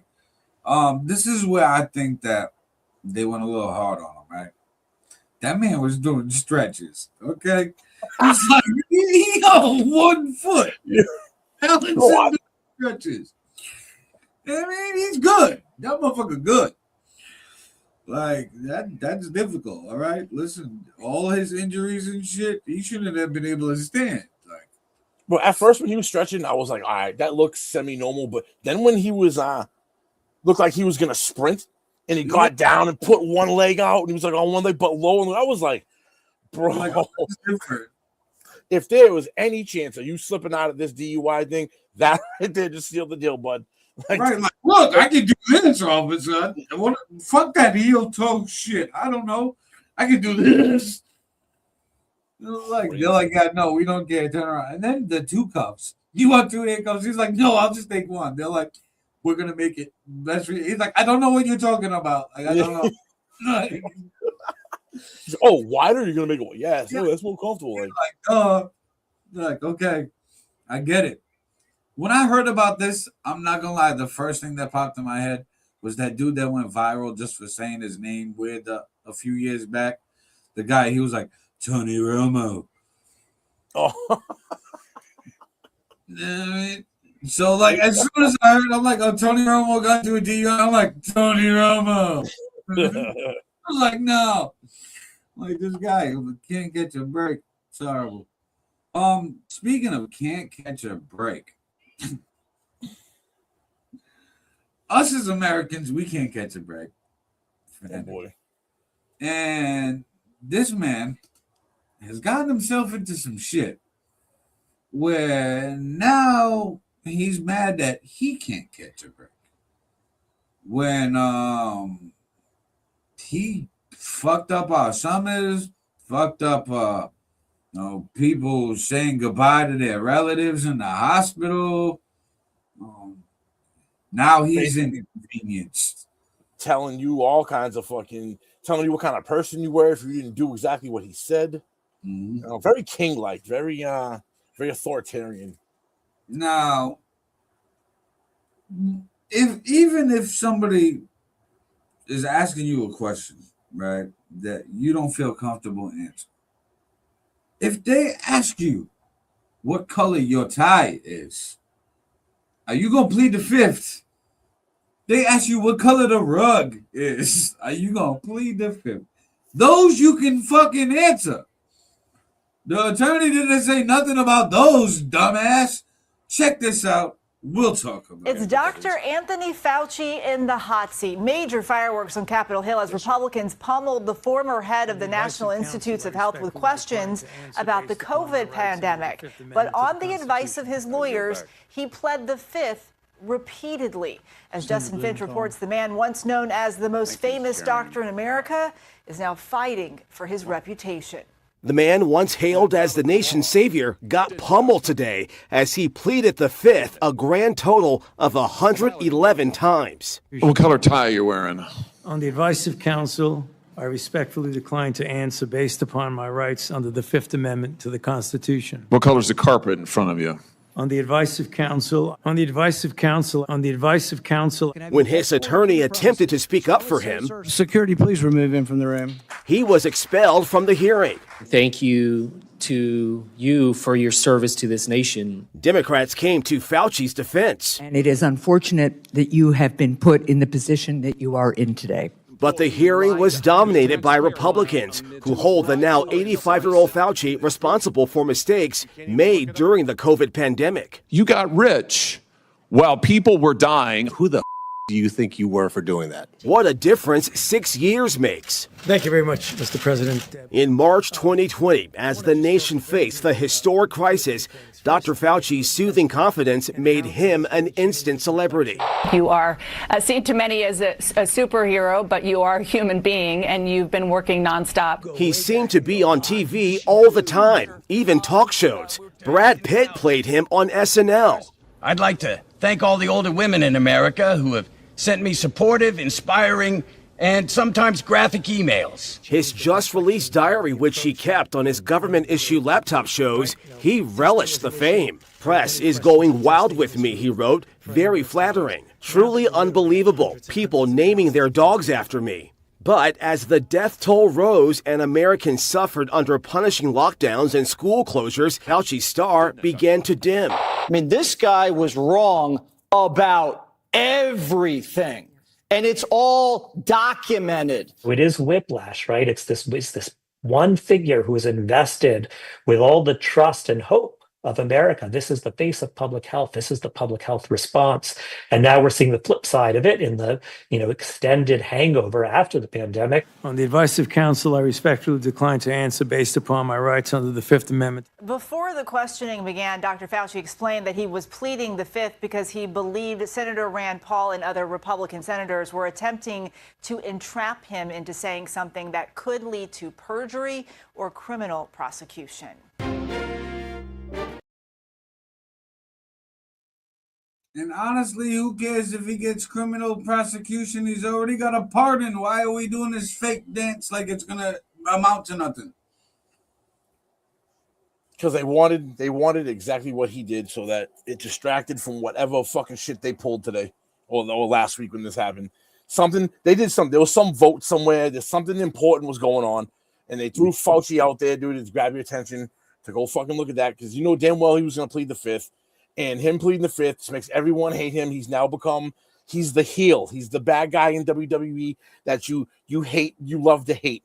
No matter what, you hate him so much, you love him to the point no matter what he does, your attention's going to be on him now. If your attention's over here, it's not over here on the important shit that's going on. And the pleading the Fifth makes it where the public can be divisive and fight for him or fight against him. And Makes him look bad, bro. It just makes him look like more of a bad guy. That was just another tactic. Right. But on top of that, he already had a presidential pardon from Biden before leaving office for any and all future crimes. It's like a blanket pardon. So, like, they knew that this was coming. They knew that they fucked up right in the beginning.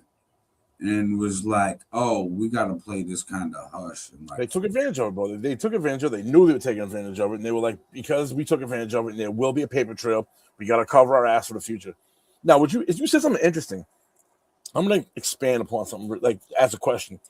They gave Fauci a forever pass, we'll call it, right? Like all future crimes, whatever. Did it say specific to the medical field, or is it just 1,000% blanket? Because, like, I asked myself this. Let's say next year he has a couple Chardonnays at the golf club with his boys. He's driving home and he hits some mother walking across the street with an infant, and Lord forbid both girls die. Right now he has vehicular homicide. Does that pardon blanket him from that as well? Like, is this dude allowed basically to go around murdering people and be blanketed by this? Is this like a forever thing, or is there limitations to this? Federal offenses only. The pardon applies strictly to federal offenses against the United States. Under the U.S. Constitution, the president can only grant pardons for federal crimes and has no jurisdiction over state or local laws. Time frame. It covers offenses that may have been committed or taken part in during the specific period from January 1st, 2014 through January 2025.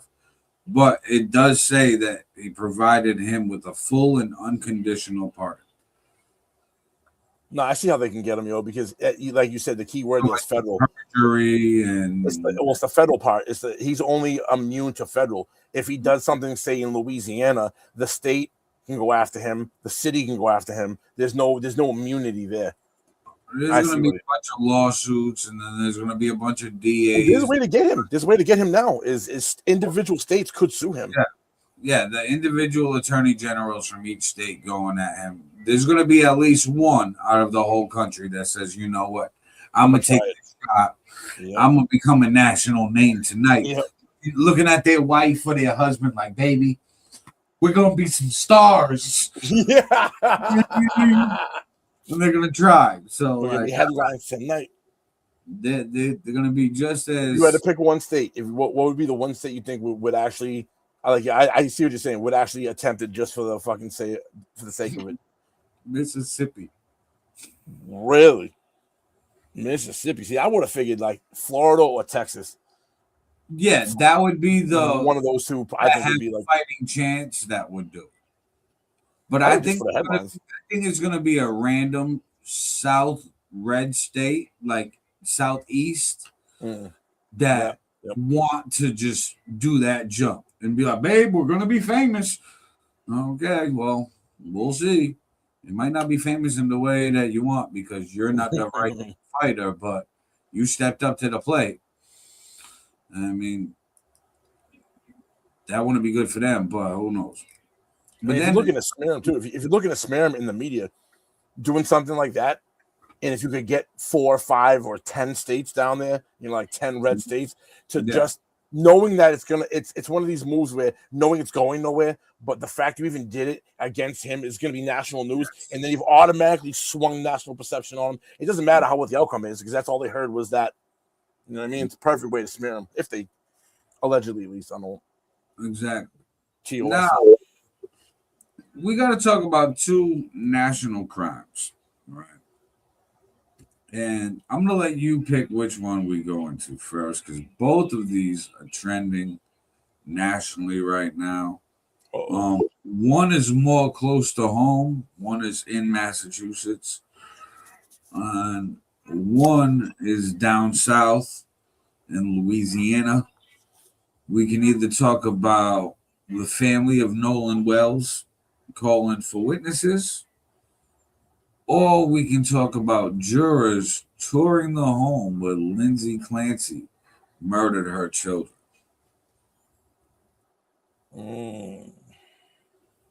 Jumping to the Nolan one, bro.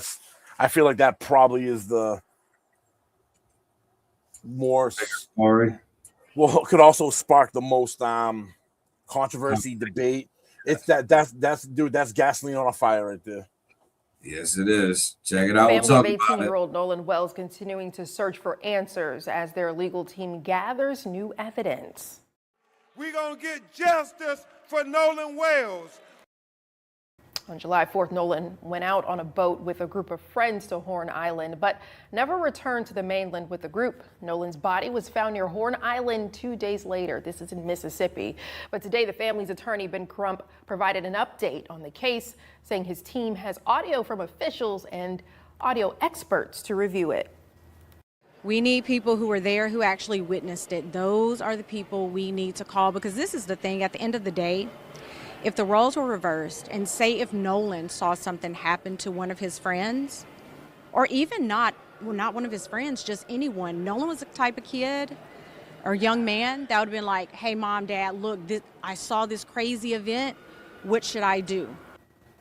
Attorney Eric Hurt says they're trying to come to an agreement to have the phones involved in this case investigated.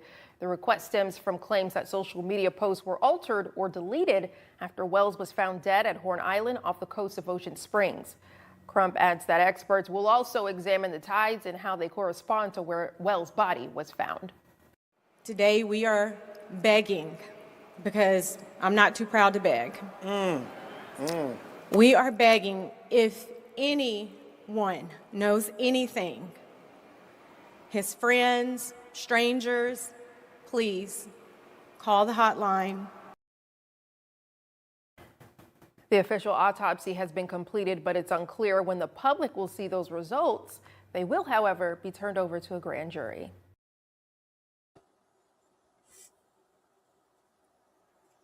Bro, that's sad case, bro. It's a sad case, man. I hope they find justice for him too. My only thing, this whole thing about this, bro, is I just hate the racial aspect of it. Just every time something happens, bro, the racial thing is thrown out there, dude, and it just more divisive. Like, I want to find out what happened to him too. I want to know. I think that was on the family. I think the family knew to play the race card would make it national. They felt like, all right, the Mississippi police ain't doing enough. State police ain't doing enough. We don't feel comfortable. How do we get more eyes on this? So them reaching out to Ben Crump, he's like the new Jesse Jackson. He's immediately going to turn this racial. So they knew he would eat off their palm in a situation like this. He's like, yeah, I can easily spin this about race, no problem. And this is money for him, man. National fame. Like as soon as she said, "I ain't proud to beg," he said, Yep. and then put his hand on the podium. In his head, he was like, "That was good. That was a good one." You know what I mean? Like that's his angle on this. However, like I was watching something on the Law and Crime Network, and they had like legal analysts and lawyers breaking some stuff down about this case. Yeah, so I watched like a whole few hours on it actually. There's audio on the 911 call in the beginning that is muffled in the background because it's a bunch of overlaying vocals. You know what I mean? You hear the one main person like, "Hey, we're taking in water, we're sinking off Horn Island, we need rescue, blah blah blah." They're asking the person about the boat, da da da. They ask how many adults are on the boat. Like the kid gets quiet a little bit. Then he's like, "No adults," and he's like, "We're all under 21." And then they're like, "Is it good? Is it taking in water? Anybody injured?" Then there's like silence again for a few seconds. All of this. Now they found somebody, and you get it as an engineer, and just like me with production, I understood it. They separated the vocals, so they stem split it pretty much. Yeah, they split it. Yeah. Yep. And they played the other clips of the vocals. You hear in the vocals somebody say, "Is he dead? Is he breathing?" Oh shit. You hear somebody say, "Oh, like they're all in on it. Like they're all like trying to like wake him up, see if he's okay." Then tell like, "Hey, we need rescue for the boat." Then the 911 operator, I think in the long term, at the end of this case, she's got a lawsuit against her from the family of Nolan Wells because she called the boat owner's grandfather, who wasn't on scene, and told him like, "Hey, the boat's sinking, whatever. What you want me to do?" And he's like, "Oh, I just got off the phone with my grandkid. Everything's fine. Don't worry about it. Don't need rescue." How you gonna take the advice of She don't took the need word? rescue? Yeah. She took the word of that and then didn't send out responders or whatever? No, she ended up calling Marine, and instead of saying, "Hey, need responders, they're taking in water, all of this shit," she explained, "Oh, I just got off the phone with the grandfather. He said there's no problem, blah, blah, blah, blah." So whoever owned the boat called the grandfather, probably said the boat's taken in water and whatever happened with Nolan. And everybody's freaking out like, "Yo, you got to call rescue, you got to call rescue." And that grandfather probably talked the kid out of it like, "No, don't call rescue. What are you doing? You're all going to get in trouble. We'll figure out a way to cover this up." That's where the internet is leaning right now. Now, that same kid and his grandfather, TMZ Live actually reported it earlier today that they've been receiving a bunch of death threats, a bunch of shit like that. So this week they put up a $20,000 reward for anybody with information for what happened. My thing is this: if he's offering a $20,000 reward, and they say that the grandfather and the family got money, who's to say he didn't give all the kids on the boat like 30 grand to shut up? It could have just been a simple fight and argument. You got a bunch of teenage boys drinking on a hot summer day. Somebody probably got into a fight, didn't mean nothing of it. They were just drunk and gonna be boys again the next day. Oh, yo, They what if got it wasn't even aggressive? What if, like, think about this. Think about when you grew up. What if it's not even aggressive? What if it was just like you're saying, it was just teenage boys drunk on a hot night doing dumb shit, not even jumping off things, doing crazy testosterone driven fucking activities, yo, and it went jump sideways. off this cliff, let's jump off this tree, let's do Yeah, this. dude, something of that nature, right? It doesn't necessarily have to be malicious. This is the point of this case that irritates me is it's automatically a racial thing. It's automatically a bad intent. We don't really know the intent. What if it was like something as simple as, yo, we're going to run and jump off this tree and the kid flipped and broke his fucking neck. And now you got 5 teenage kids seeing their boy dead drunk, don't know how to react. You know what I mean? Like, But this is where like the public scrutiny is like the kids, if they did see like an accident like that, you gotta say something. Otherwise, you're automatically gonna get looked at as guilty. So that's like part of none of the kids saying, hey, this accident happened, and all their stories coinciding and everything working through an investigation where they're like, all right, yeah, he fell, bumped his head on a rock. We didn't know what to do. We panicked, whatever. The cops go look back, find the blood on the rock. Has Yeah, there been an okay. autopsy yet? Is there an autopsy to find out exactly what the They cause was? they've actually had 2 autopsies. The Mississippi State Police, the county had their autopsy, and then their family had their own private one done. Both have came back. They're not going to be released publicly yet. They're going to show them to the grand jury first. So they're probably going to see if charges get pressed, then the autopsy's funny. If not, then accidental. Well, bro, that would alleviate a lot of the public's anxiety on what direction this is going, because if it's a drowning, if it was blunt force trauma, you know what I mean? Like, these things all will give you some type of intent, or you can kind of go a direction. You know, if he drowned, was it because someone held him down? Was it because he hit his head and fucking it's nighttime and he fucking, they couldn't find him and he ended up dropped? Like, you know what I mean? Like, there's so many different scenarios. It's like, that would releasing that information would alleviate a lot of this false narrative. Think, like you said, like, I don't like the race aspect and everything getting thrown around. And like, I hate when people do like the race arguments. It just drives me nuts. But like,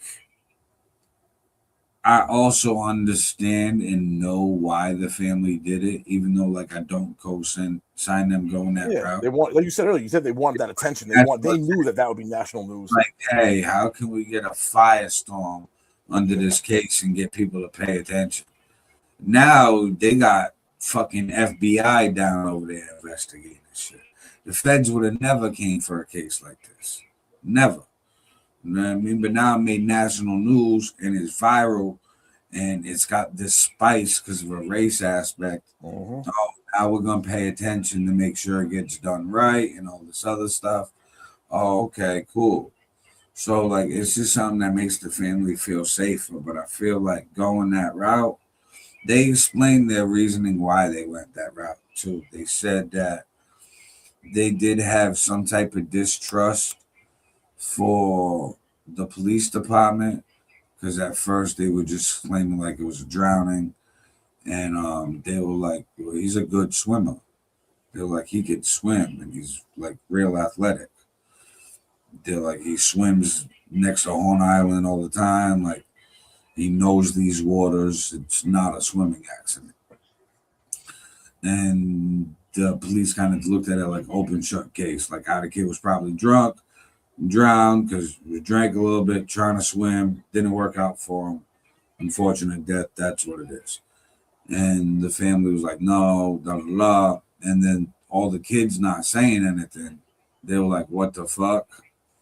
And they said that Mississippi, having the past that it has with racial tensions, there were like a lot of those people, the heritage still passes on because they're still there. It's like, so it's a different in Massachusetts. The family must think that to some degree, or they probably wouldn't have went out and got Crump for an attorney if they didn't really. Because getting him guarantees that's the angle that, I shouldn't say it doesn't guarantee it. Let me rephrase that. High probability that getting him, he's going to play the racial card on it. By doing that, gets the national exposure, like you're saying. So it's two birds with one stone. But to even for the family even to come to that decision, to some degree, they must have been like, they must have felt like it was racially motivated. Like, you know what? The way these old Mississippi towns are, you know, they must have felt like as parents, like, you know, well, if this was a white kid, you would have investigated it more. My kid, you just open shut case 2 hours into it. Oh, he drowned. I'm telling It's you, a he perfect could. scenario too. It's the perfect scenario. You got what, 4 or 5 white kids and the one black kid. I've seen the pictures. I haven't dug into the story very much, so I don't know a ton of it. I know the beginning basics, but I saw the pictures and I'm like, yeah, bro, this is like a fucking dream. If that's the route you wanted to go, Right. look at it. Literally, it's perfect propaganda material. Right. So like that's the way they do it, and I look at it like it's tough because the only way it would have got the attention is this angle. However, I hate this angle being used, and hopefully it doesn't come out in the wash that it was this angle. You know I hope what it mean? wasn't as well, man. I hope it wasn't. Because like if it comes back that it's like some racist shit, it's wild. Like there's YouTubers right now on YouTube, and it's been a trend the last few years of YouTubers going to sundown towns that are still in existence in America. And they talk. There was one actually, who was a black dude. Yo, He what's the went sundown town for people who don't know? a town where historically blacks were attacked at night by whites who were part of the KKK. So I'm gonna see the name of Vidor. That's where it is. Vidor, Texas. They say it's one of the most racist towns in America. Jesus. So it's still a sundown town. Watched this one dude, I think his name was like Pootie or something. And he went down there. He got like dreads. He just chilling. And he knew somebody down there. And the white dude introduced him to a bunch of KKK members. And they were openly telling him, like, yo, if it wasn't for you being cool with my friend, I would shoot you for being on my property. Oh, man. He's like, I'm just trying to do a YouTube video. He's like, and I don't care what you're trying to do. That's It's like, crazy, bro. I can't like believe I'm trying to live here without you. And you, Whoa. I can't so believe that shit still exists in today. I mean, I get it's hard to squash an ideology all the way up, but damn, dude, an entire everybody town. was watching this, and even you, everybody after this episode, go type in sundown towns YouTube. These shits are as new as fucking. I'll type it in right now. Sundown. Or I'll just type in Vidor, Texas, because that pops up.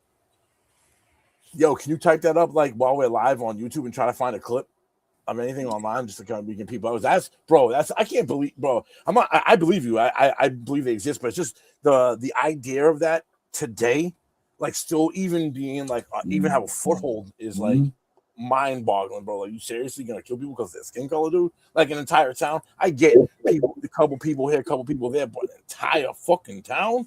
Like, what? Yeah, there's actually a few towns in the South that are still like that they say are still sundown towns. These will tell you, like, don't get caught here when it's dark. It's got to be because we're from Massachusetts, we're from the Northeast, where like this is just not fathomable, bro. That shit would never fly around. So, here. Like, yeah. Whereas down there, it's natural, like that's what they want. Bro. That's so like when a lot of people talk about like racial stuff still, and we're looking at it like it's bad, and obviously we know it's bad. Look at trick-or-treating in a sundown town, surviving 48 hours in a sundown town. Bro, what the fuck? Any of those like quick, like under a couple minutes, like under a minute or something clip? No, long, huh? Shorts. I just wanted to show that. Damn, bro. But And they on YouTube too, bro. They that brazen. Like, I'm just, yo, here it is, like, for the world to fucking see. All right, let's get out of here. I'm getting kind of scared. I'm scared to crap out of me. I identify as black, so I don't really want to be here. I got J's on, so that doesn't really help. I think he's just driving this guy. He was like, I'm not getting outside. What fucking ad, bro? I can't believe people, man. Like, still, like, why? Like, we're gonna prank America's most racist town, Vidor, Texas. For decades, Vidor was a sundown town and home to the KKK. This was considered a headquarters town for the Klan. And today, there are still racist events in Vidor that help keep its terrible reputation alive, as thousands of posts online warn black people not to visit the town. Do not go to Vidor, Texas. The black know not to stop here in this town. I love it. Despite this, the city claims they're not racist anymore.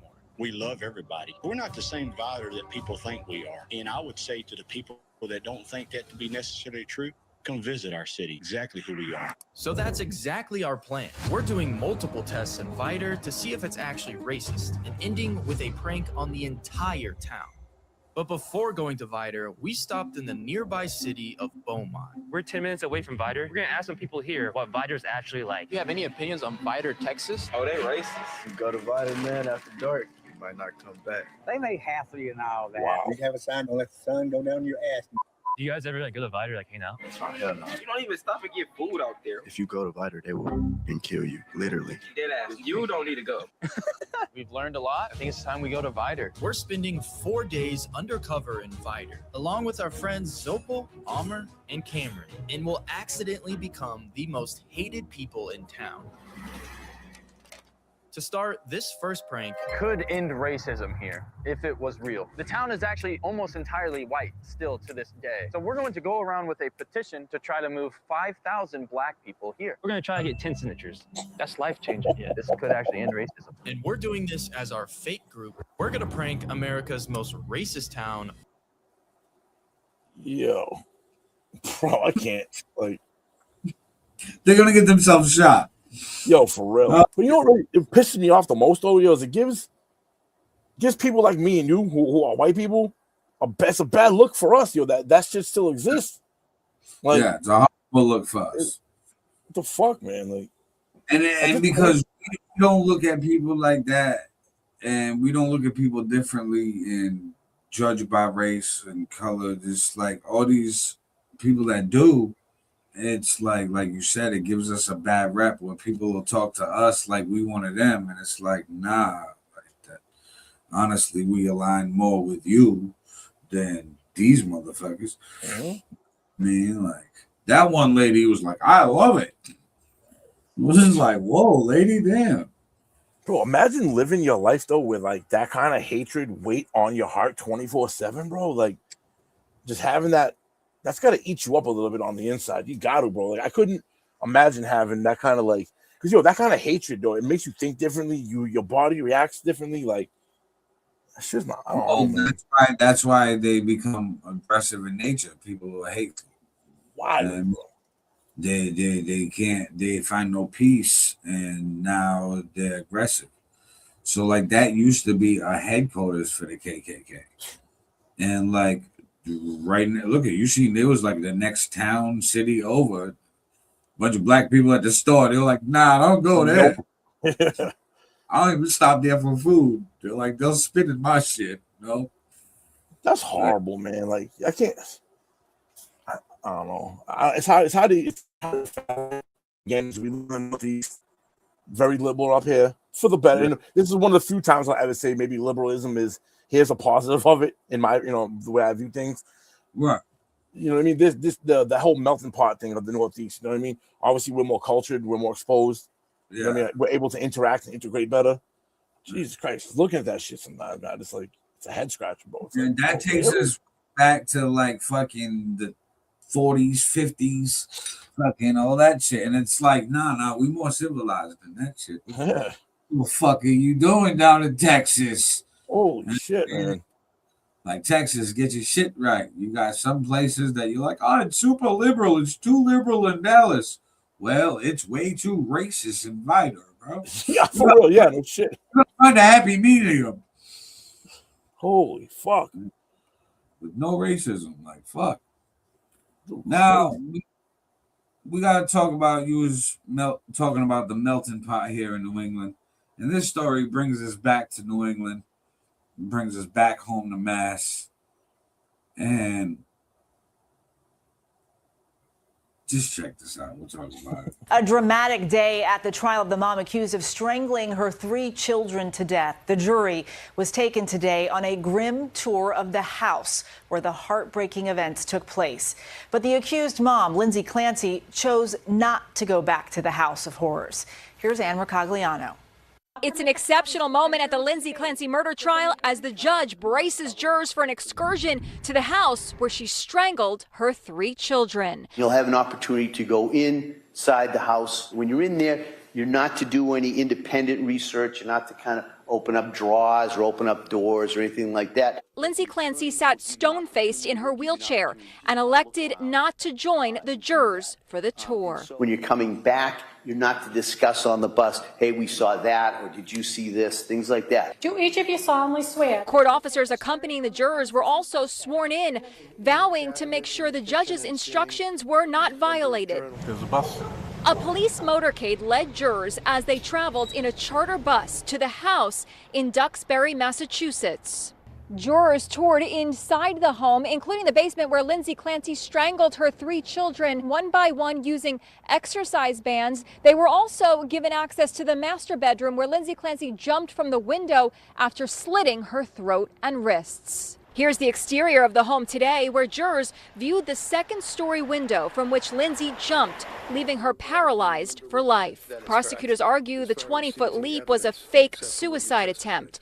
When the jury returned, Lindsay Clancy broke down in tears as a doctor testified about trying to save the life of 8-month-old baby Callan after he was strangled. At the time, his heart had stopped and CPR was ongoing, and he was not breathing. At no point did he exhibit any brain function. The jurors also viewed the restaurant and the pharmacy where prosecutors claim Lindsay Clancy sent her husband on errands. The children were killed while he was out of the house. Her defense is that she was suffering from postpartum psychosis.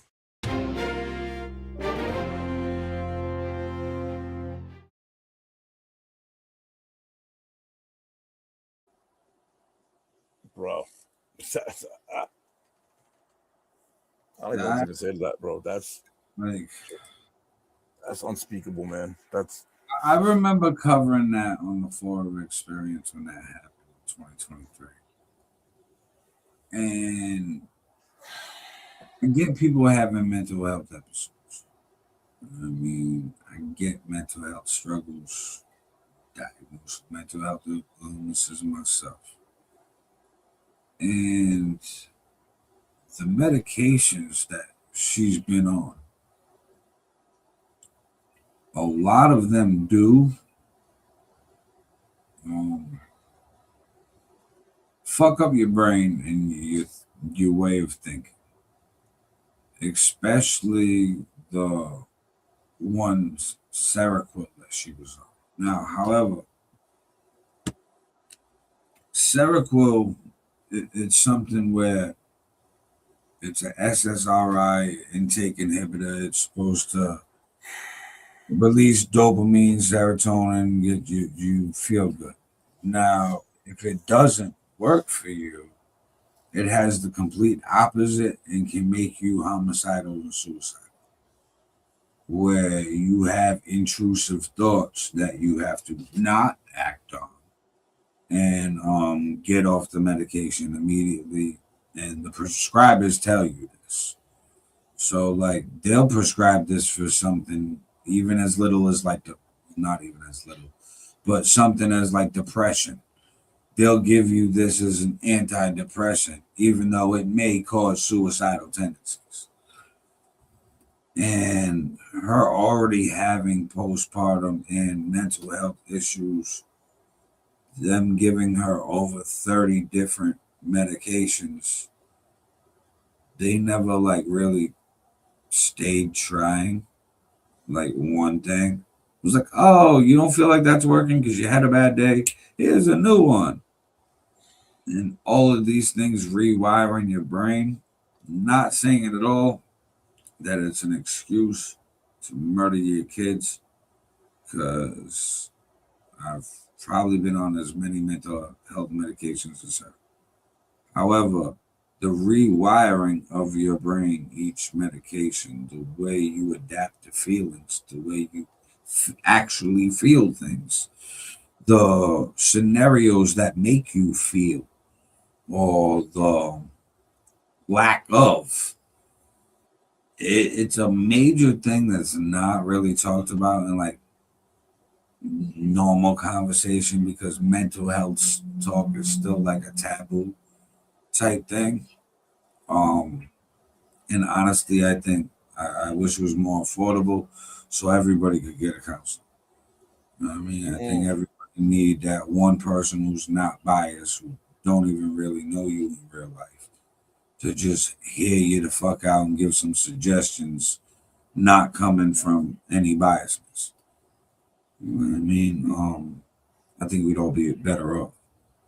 But I feel like she's Bro, gonna get a.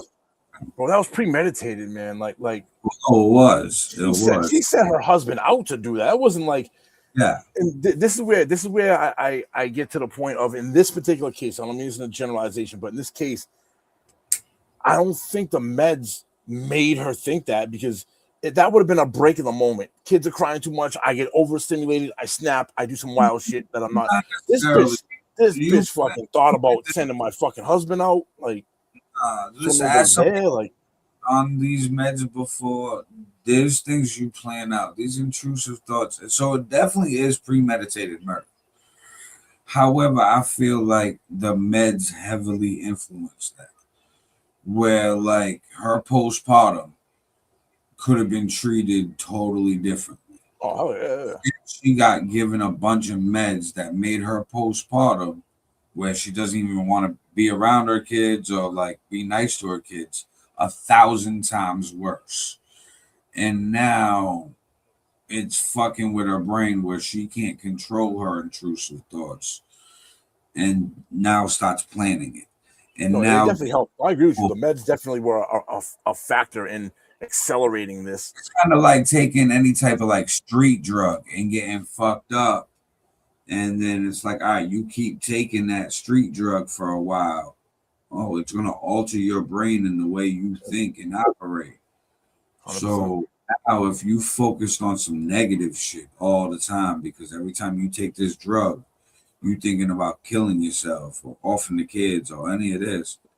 And you gotta take it on a schedule. And your husband's like, babe, did you take your meds today? Okay, I'll take it. And she's like, I really don't want to, but like, fuck. You get trapped in like a zombie mode. I remember one time my mom come to see me in a visit when I was locked up. The meds they had me on, bro, in the middle of my conversation, I drooled a little bit.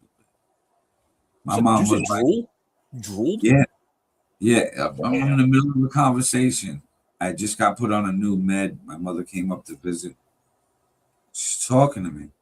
And she's like, wipe your face. And I'm like, huh? What? And I'm like this. She's like, did you just drool a little bit? I'm like, I think I did. I'm like, my hand's wet. I must have.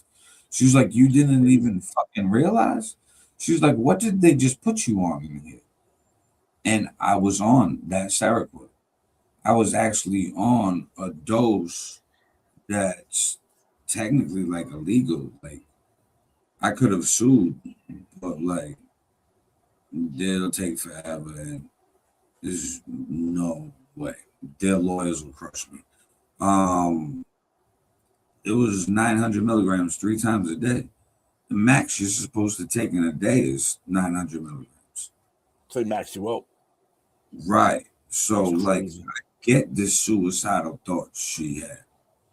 Like, I was on the streets and walking one time over an overpass on that medication. I stopped and I'm just looking at over the overpass, just envisioning jumping. And then, like, the aftermath of, like, me dying. And I'm like, all right, well, they're gonna have to close the highway. I'm like, they're gonna have the ambulance come, they're gonna come get me. It's gonna be in like the news the next day. It's like, yo, do you think the juice, with you being on them, do you think the juice is worth the squeeze at this point? Like, as do they help more than it's a negative? Like if this is a possible side effect of putting people in a zombie-like state and heavily contributing to people coming up with these style of thoughts, is the juice worth the squeeze now, or is it like? That thing is twofold. I think they tried to get too much juice and it backfired. So I'm all for the counseling and the therapy. For medication, I've already told my psychiatrist, I said, nah, I'm good with all that. Plus, there's also another thing that most people with mental health disorders who've been on mental health prescriptions for years get. It's called tardive dyskinesia. You get random twitches that you can't control.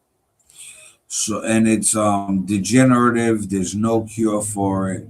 It kind of becomes like a mini Parkinson's and can become as bad as like a full blown Parkinson's.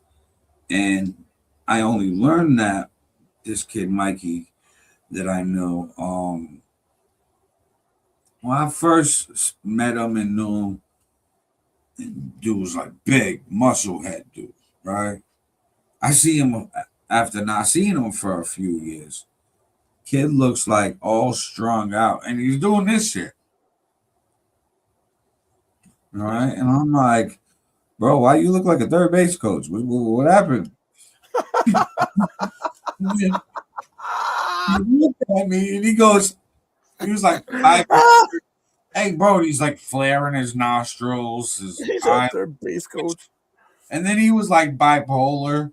I'm like, nah, bro, I got bipolar. I'm like, that's not what I got. And then he was like, this is from the meds. And then I'm like, oh, damn. And then I'm like, that's one of the side effects? And he was like, yep. And I'm like, oh, fuck. So I remember talking to my psychiatrist, and I started getting like a twitch in my thumb and in my hand sometimes. Where like my hand like moves a little bit. And then noticed like a twitch in my eyelid where like one of them would just go super fast. And so you contribute that to the med usage? And told the psychiatrist, like, I'm done with this shit. Nope, you're not poisoning my brain no more to turn me fucking invalid over here. Nah. So now I use natural remedies with weed. I smoke weed. And I think that being declassified federally was major. And I also feel like that leads it to becoming prescribed. Because when it got declassified, when Trump declassified it lower, he put it in the same category as prescription like pain pills. So in that category, it's able to be like prescribed. So like eventually in a few years from now, you'll see like people switch over to the weed month. But that's when Big Pharma gets involved. And now they start investing in dispensaries and grow houses. Yeah, but you don't want that. Sprinkle. You don't want that, bro. You don't want that. They're gonna come up with some fucking. They're gonna invest fucking $10 quadrillion into it. Figure out how to manipulate the plant to do something for them that's gonna benefit them. That's gonna hurt us. It's gonna take the whole fucking thing away from us. Oh, they already starting to do it, and like I'm a victim to it. Like I smoke dispensary weed, right? I mean, it's more convenient, it's easier, and like they got great deals in the menus. Like, I just picked up like 2 ounces for $100. Like, and it's some shit that's like 35% straight, like fire, and they throw all like the extra stuff on it and make it prettier. But like you notice dispensary weed always prettier than any street grown weed Oh hell yeah. It's like they spraying extra trichomes and there's this one dispensary. Fucking, I'm not gonna throw their name under the bus, because they might take this as like shade. They had some white. They had some white weed, bro. I went to my brother-in-law's house, and he always likes trying to get like the most fire weed that's available, right? Yeah, So yeah. he get the highest strain, most expensive shit. He's like, we're gonna burn. So we'll drink and burn. This motherfucker pulls out a nug, Christmas tree nug, right? And fucking, this is all white. I said, yo, it look like a white Let's Christmas go. Right, was Look it at a the moon rock or something? I would have And thought it then was a fucking moon rock. Yo, seeing something like that, you pull it out the shit white like that, like we've burned the moon rocks too. But this was totally different. This was like all white. And he was like, nah, it was something like crazy. snow something. And what they did is they covered it in crystals. So the whole bud It's had just fucking just crystals. THC crystals. So it made it white. And I'm like, I'm looking at it funny before he breaks it up, right? I'm like, I don't know, bro. I'm old school. I like my shit green. I'm like, I like the blues and the purples and the oranges. I'm like, but I ain't never had the whites. though. The whites is different. I'm like, I stay away from drugs. You don't associate like white with weed at all, and if you do, you're like, "What's this, sprinkled in coke or something?" Like, what you got in here, boy? I'm like, I stay away from white drugs, bro. What's this? Right? What the fuck? I don't know. I'm like, look, I got it from the dispensary. And I'm like looking at the jar. I'm like, all right. We'll see how this shit goes. It was like glass and diamonds and all types of shit. Jesus. I'm like, what the fuck, bro? Had me fucked up. And I I smoked, bet. right? Bro, we didn't even finish a pre-roll. And I was already feeling it. I'm like, bro, this is some shit. And he was like, oh, okay. Bro, fuck me up. What dispensary you get this from? Fuck it, I'll shout them out. Greeno Leaf. Shout out Greeno Leaf. They're actually moving into a bigger location on Plymouth Ave. They're moving into a former bank. So they'll have a vault. Pretty fucking cool. Oh shit. That's perfect. But what a perfect transition for a dispensary. Find a bank that went out. They already got some of the fucking infrastructure already in there. Some of the toughest infrastructure to get in and out of a building, to be honest with you, bro, I guess. You got a bank vault. Perfect. You know what I mean? Throw all the weed behind there. Call it a day. And the bank had been abandoned for like 5-6 years.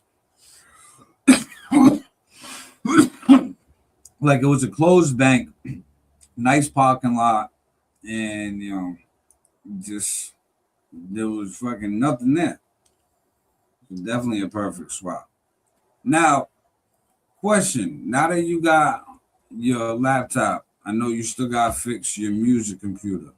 What's plans with that? Because I know you got music in the stash. Fans want to hear it. This is bro. This is where life like life gets funny sometimes. This is where life sometimes, yo. It's funny, right? So my music computer, I technically, and like the amount of space I have in this laptop isn't great. It's funny you said this. I looked into this, like one of the first things I did, and I've been thinking about how to try to get around it. Problem being is when I went out and I upgraded my interface and I went and got the fucking UAD, the Universal Audio one, because it's such a high. I got like the best audio interface you can get, but I got the lowest version of the company, like the lowest one that they put out. So unfortunately, because they're so integrated, when I bought it for the Mac. It only runs on a Mac. I can't hook this up to my Windows. So then I said to myself, this really fucking blows, because I was like, yo, a lot of how I get my sound when I rap is through this interface. I could go back to the red one, that the one everyone has, the Focusrite. I'm thinking about doing that. I've been thinking about doing that more and more, and then I'm just looking at the space I have in my laptop, because I know Pro Tools and then all the plugins that I have to bring in, I probably could do it. Probably would be all right. I hadn't pulled the trigger yet, because I'm like, again, this is like the only thing I have now. Like it sucked going through what I went through the last couple months because now I'm like real iffy. Like I only want a podcast off this. I don't want to do nothing else with this because if this gets fucked up somehow or I do something else to it when I'm downloading all this bullshit, it's like I just don't want it to ruin this avenue. You know what I mean? Like I'm iffy. I'm hesitant on it for that reason. I'm like, yeah, it's tough. It's tough. I've been thinking about it. I was like, yo, I can start rapping again. I'm like, then I thought about it. And I'm like, I can't plug that in. I go, it won't fucking, because when I originally bought the first one, I bought it for the Windows by accident. Had to send it back to the company. Had to get on the phone with a rep. I'm like, listen, I ordered the wrong one. I got a Mac. I don't have fucking Windows. I got to send this back. So people were like, yo, send it back. I overnighted it to them. They were like, as soon as we receive it, we'll one for one swap you. And then because you overnight it, we'll overnight it back to you. It's important you get this machine. You've waited, whatever the fucking 15 working days was to get it when I ordered it. So they were cool about it, but I know for a fact that's only for Mac. That really sucks, bro, because the most powerful plugins and the amp that I have inside that is the ones that like Dr. Dre uses. Like the Neve 1070, 1073. I can't use that, and that's how it does. It adds a color, it adds a sparkle to the voice that will now be missing. Yeah, and as an audio engineer, I could finagle the bagel. I could just come up with a new system. I can go through it again and find a different sound for myself. Yeah, get a new preset and get yourself set up. I could. I definitely could do that again. Finding the new plugins to get everything the way you want. I can use. The thing is, I can use the plugin. Well, actually, I can't use those plugins. Now you're saying that. I can't use those plugins in Pro Tools. This is why I'm not gonna lie. I know a lot of people love Pro Tools. You know what I mean? They swear by it, and then you got the people with the Fruity Loops. You know what I mean? I've tried both. I like both. However, both of them are like super. Like you got to be smart in everything that you do in every step. And then they take so much space. You know what I mean? All of them fucking programs. That's why, like, I went over to BandLab, bro. You know what I mean? And I got all of these same type of plugins. They made it like automated it more. It's not gonna have exactly the same quality, but it's gonna be close. It's good enough. It's good enough to it. I like to do my own shit though. I like to. Part of it for me, the fun of it was getting an audio file, hearing it raw. Just coming through the mic with no plugins on it, the way that it sounds, and then being able to manipulate this and shaping it and doing things to it. On BandLab, like you could do all of the same stuff on BandLab. They just also add in a for dummy feature, and the for dummy feature hits you with just random most used presets. So you get the whole like 20 type of presets or like 30 or whatever of different things you could do with your vocals and just leave it as it is. I'll be honest with you. I think the way you're doing it is the way of the future, bro. I think moving forward in music, it's going to take a little bit to get there, but the way that this new BandLab is set up and the way that Fruity Loops and basically click a button and AI does everything for you, even though it's generic, I feel like over time it's gonna make itself unique. But I think like music's headed that way. The way I do it, I feel like is I don't want to say dinosaur technology because the technology itself isn't, but how we're doing it as man-made audio engineers, I get it. I enjoy it. It's fun for me, but I feel like it's on its way out now with the way that everything's going there. You don't need it anymore, unfortunately. We talked about it on Hip Hop Everything. Guru in a Rolling Stone interview talking about how he uses AI to sometimes generate melodies. And then he'll have artists interpolate it and do that. But he was like, the coming age of it is like, pretty soon I'm gonna stop paying these artists to interpolate it and just use this AI. Yeah, it's coming. It's coming. I can already see it. I can already see it as an audio engineer, like, and seeing how the music that you make when it comes out, the quality of it on the back end. You know what I mean? I'm like, bro, it's in its infancy. I'm like, bro, this is gonna wipe out this whole industry in fucking Like, 15 years. remember Dude. a few years ago, some people still use these sites, but a few years ago they were really popular for independent artists. Lander and E Mastered. Oh You know yeah, what I mean, everybody like that's how they was yeah. mastering their tracks, Mastering those especially. tracks. Yeah. That's all AI. You know what I mean? That's literally what it is. So it's like they'll get you to the volumes and levels that you need to be. You just got to make your voice sound the way you want it to sound. So as soon as you make your voice sound or put whatever effect you want on it, if you want like a telephone effect or add any ping pong delay or whatever you want to do to it, you do all of that and then say, okay, I don't really want to mix the fucking volumes of these different punch-ins or this and that and the beat, different stems on the beats. I don't really want to play with, oh, let me make sure the drum sits here. No, because it's time consuming, bro. Even the best mixing engineers, like for hip hop, because we're like hip hop artists, right?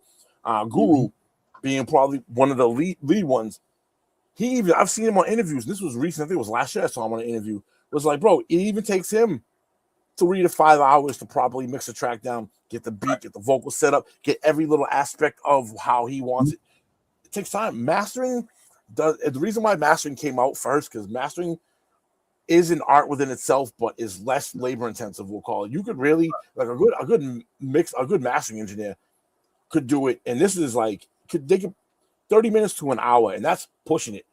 And that's pushing it, bro. Like when somebody people really know what they're doing, 15 minutes to a half an hour max, where you just master a track that took, a master mix engineer 4 hours to level out. Where now you're saying these AIs come out, they auto level everything to the beat. They do all that work, get rid of all that labor intensiveness, and condense it down to 2 minutes or something, 30 seconds, and then.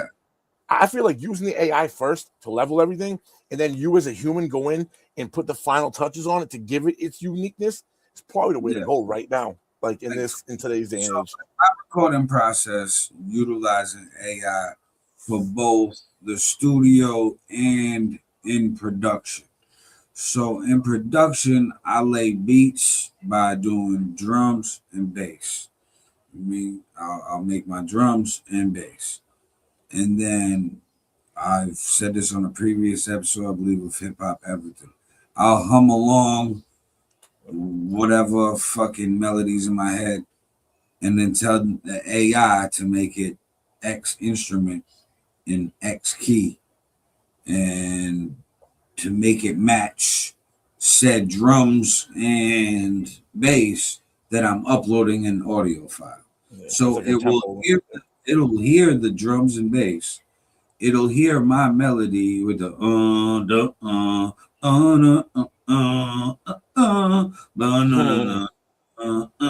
and then I'm like, I want that some fucking funky type keys or whatever, or some gritty electric piano.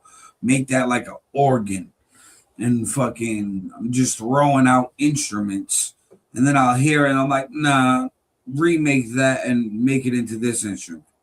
And now it's the same exact melody, a whole different other instrument. And then I take all of that and I take all the stems and then I take it back to my band lab.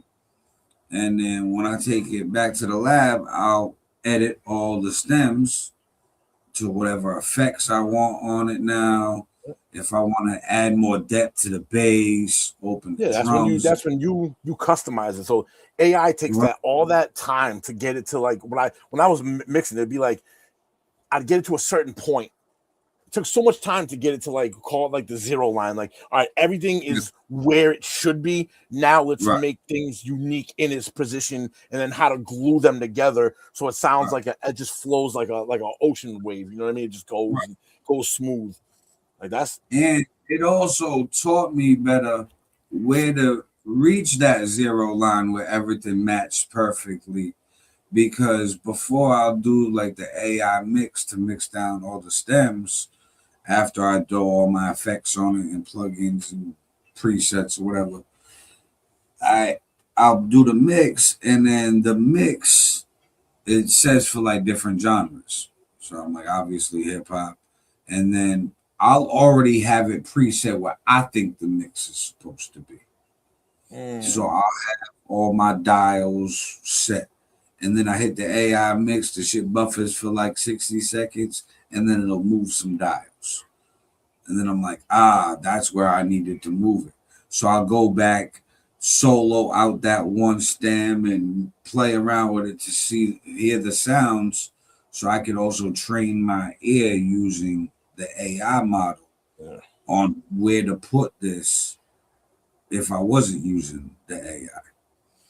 So like it became a partner, like a co-producer, where it's like I said, I'm doing the drums and bass and any percussion, all that shit. It's basically doing like keys and melody and background noise and like any type of effects. Bro, the way you use it for as a producer, bro, is crazy, yo. That must save you so much time. Like, think about a producer having like the idea, like you're like, I want a saxophone that does it like this. Then you got to sit back and go, what song even remotely has that to resemble that? And I have to try to manipulate this if you're sampling, or you have to go to a keyboard and be able to play it out yourself, looking for the same exact sound you have in your mind. Like, how much time that took? This is way sampling. I could create a song, right, with the writing process from start to finish, no thought. Say I start right now, be about an hour. Beat made, song wrote, it recorded, mixed, mastered, and even uploaded with an image and graphic for it already ready. You said 1 hour, so it take you from farm to table, about an hour to do a track farm to table. Yeah, that's crazy. Jesus Christ. Because like a lot of my drums and bass, I know what I rap on, so I got a handful of drum and bass presets. So now it's like mix and match wardrobe. So now it's like, I'm gonna wear this shirt with these pants. You know what I mean? I'm gonna do this. I'm gonna do that. Oh, this hoodie goes. Dude, for what you're saying is why you see some. This is why you see some of the best collab albums is when you see someone like DJ Premier and Guru from Gang Style link up, and they linked up for so long. They knew each other, you know what I mean? Like it was just so easy for one to work with the other. It's like you're saying like that. Like you have that same relationship with yourself, being the producer and the artist, because you already know what you like as an artist. You know the type of shit you like to rap on. So instead of going out trying to think of, I already know the direction I want to be in. I can pre-save these things for later on, and then alter them a little bit. So each track, that's the best combination. Being able to do it yourself. A new ear. On other beats. So like I'm going through YouTube the other day and know how they got like the top 20 trending music videos and shit. Yep. So I'm seeing who's trending. And back to back, they had two Pharrell beats. One of them was a new Little Baby song. I forget the name of it, but it's a Pharrell beat. And then right after it was T.I.'s Let 'Em Know that hit #1. And this is on the TV, so I got the remote where it just highlights the thumbnail, plays a little bit. I gotta hit it to play. So I hear some of the beat. Fucking both beats starts off, dum, dum, dum, dum, bang, drop in. So I go look at a bunch of Pharrell beats. A bunch of his hits, he got a full beat drop in. Dum, dum, dum, dum, bang. And that's it.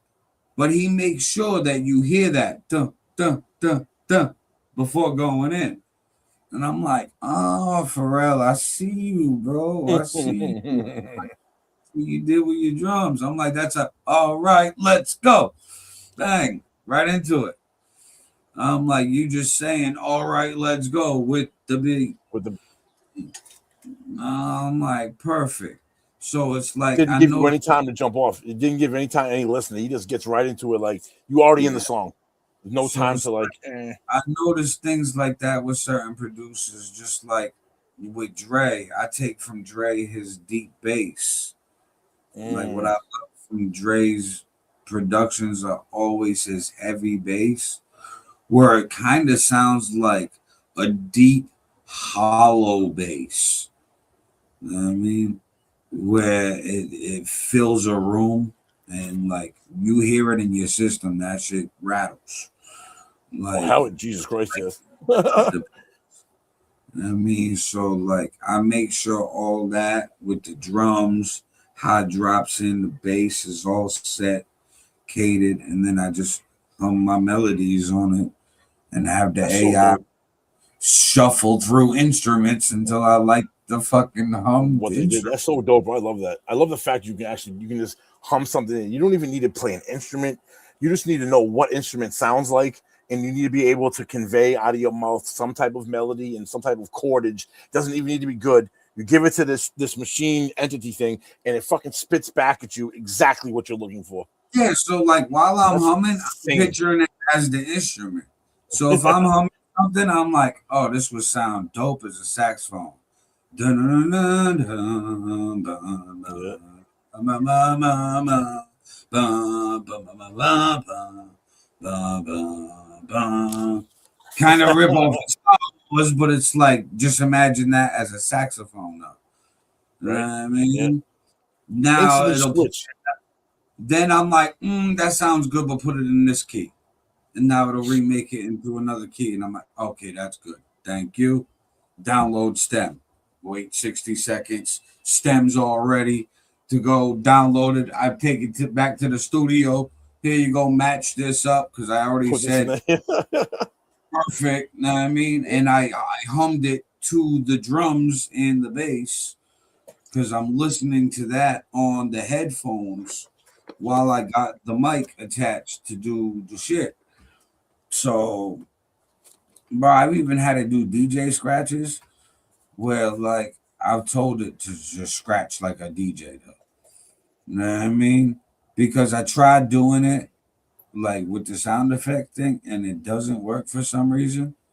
I think it's like fucking bias, racist. I don't know what it is. I'm bringing race into this.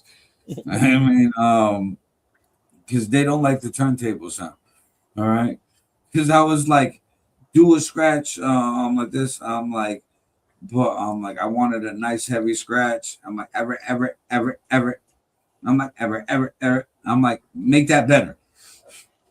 And then it fucking did some like, do do do do do. I'm like, what the fuck is this? Yeah, I'm like, they played a piccolo or some shit. Right? Piccolo. I'm like, I'm good. And then like, what the fuck is this? I'm like, I'm done for the day. I can't get this right. And like, I'm out. yeah, it kept fucking up. I was like, whatever. Um, like, yeah, so I just told it, I'm like, make me a DJ scratch in the style of DJ Premier. I'm like, all right. And then it dropped a few of them. And then I sampled those scratches as if I would sample any other song instrumental. I mean, I'm like, yo, these AI fucking assistant type shit, dope. I'm You know like, what you I'm could here. do too? If you're looking for scratches like that, there's go on YouTube, grab a couple scratch sounds that like even the sounds that you're kind of looking for, upload that in and say, all right, use this as a reference. I'm looking for X. You know what I mean? And then do like it. Pick Give it. pick a genre. We're gonna make a song right now. Hold on. Pick a genre.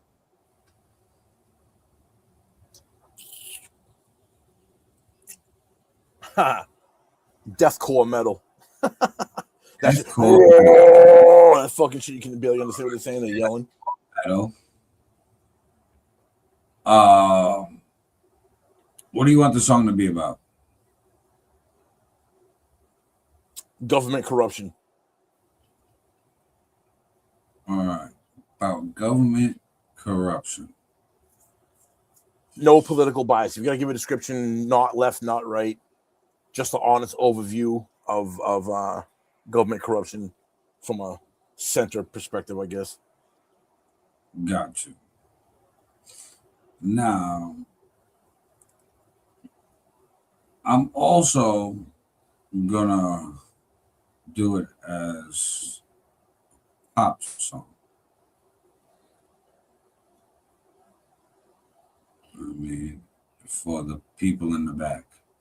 You won't have remix. Now, take this. I look at it like nowadays with the technology that we have, we can do pretty much anything. And why not utilize it for our own gain? I mean, rewrite it in 1,000 characters. 1,000 characters. It fucking wanted to make some whole type of craziness.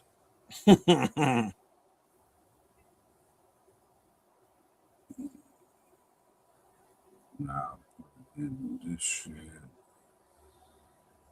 I feel like I said, with the AI, I'm all here for utilizing it for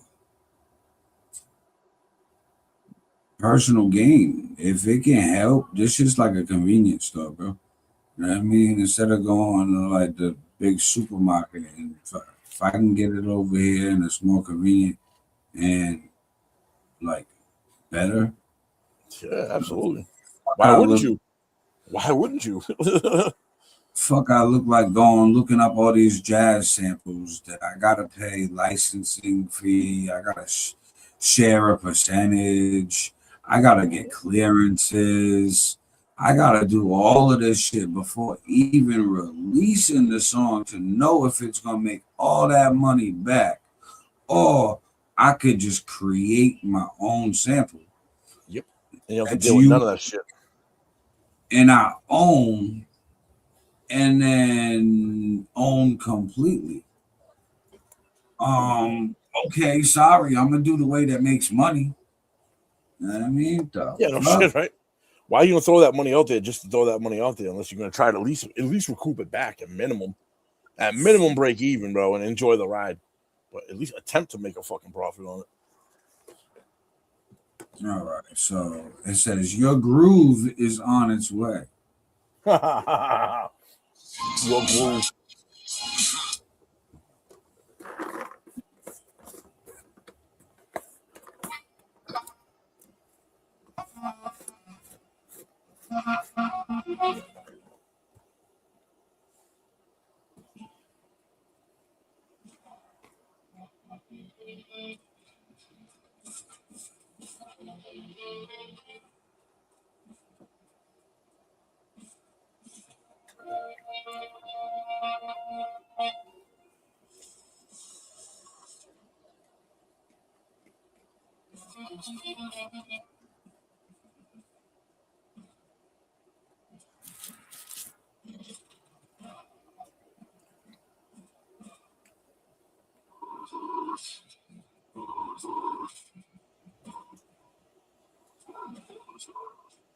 I'm gonna hear that shit.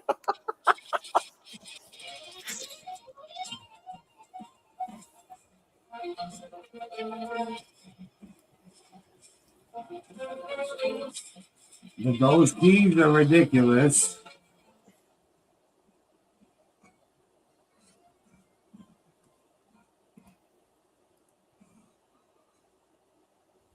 Now I'll remake the pop. Like, And the speed, you can just change the genre around and do and make a jazz version, a rap version, a country version, a classical version, a fucking opera version, if you so choose. Like literally within minutes. You know what I mean? Once you get the bass, once you get the thing set up how you want, it's insane. yeah.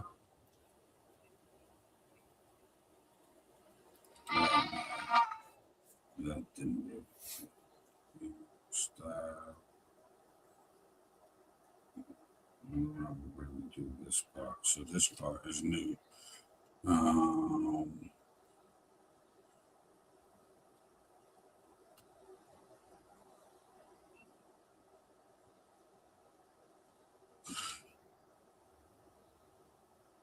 Remake into a pop song prompt. Here's a polished pop song prompt that keeps.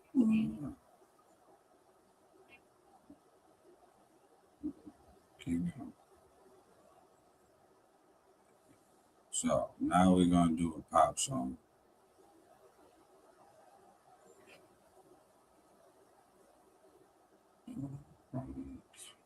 corruption, no biasness for political parties. 1,000 characters.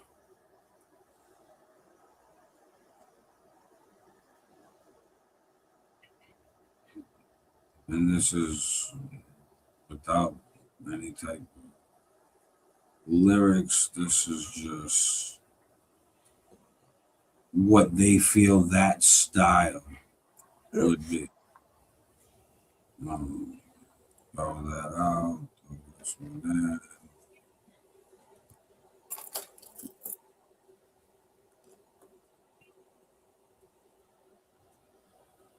It still made it over 1,000 characters. I'm telling you, sometimes AI be stupid.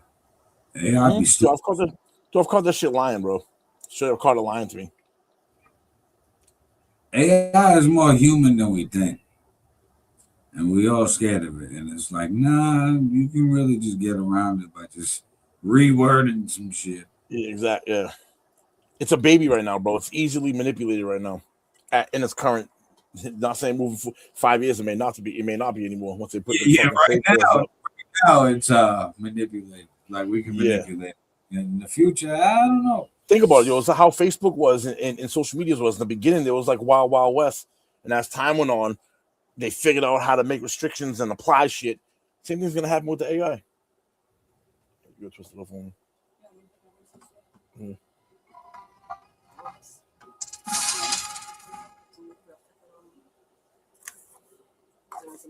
No. Hold on, let me read this real quick.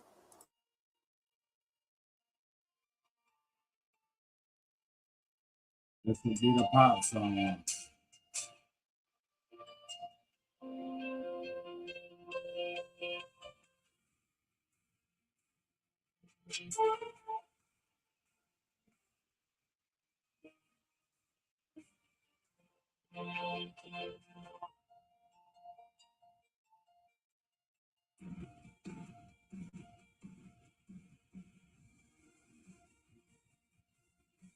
That right there, some Ariana Grande type shit.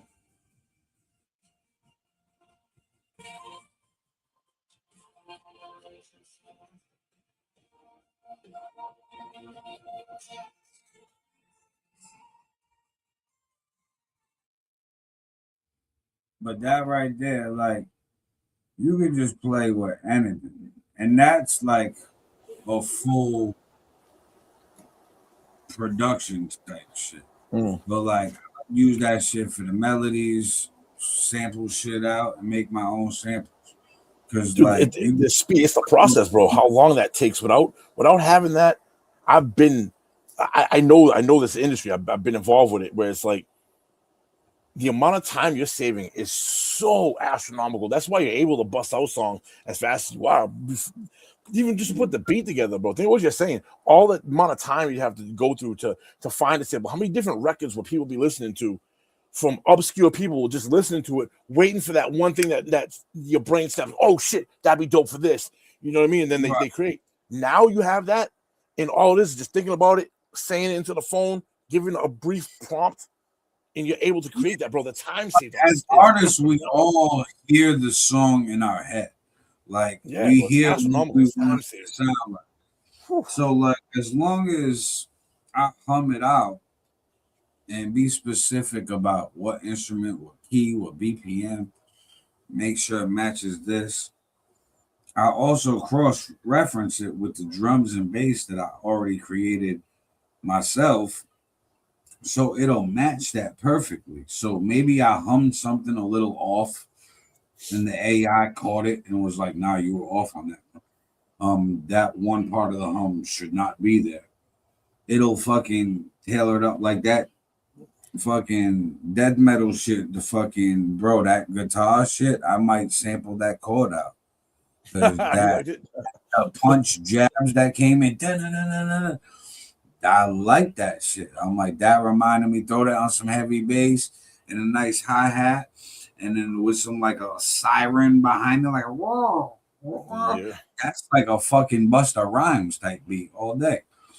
I can make that a bounce to it. Shit, you can make it hypey. You can make it so people just come out with energy, bro, spill all over it. Like, so it's like high that's octane. when I hear these samples and hear all this and all that. Like new music, I got a new instrumental album that I'm working on right now.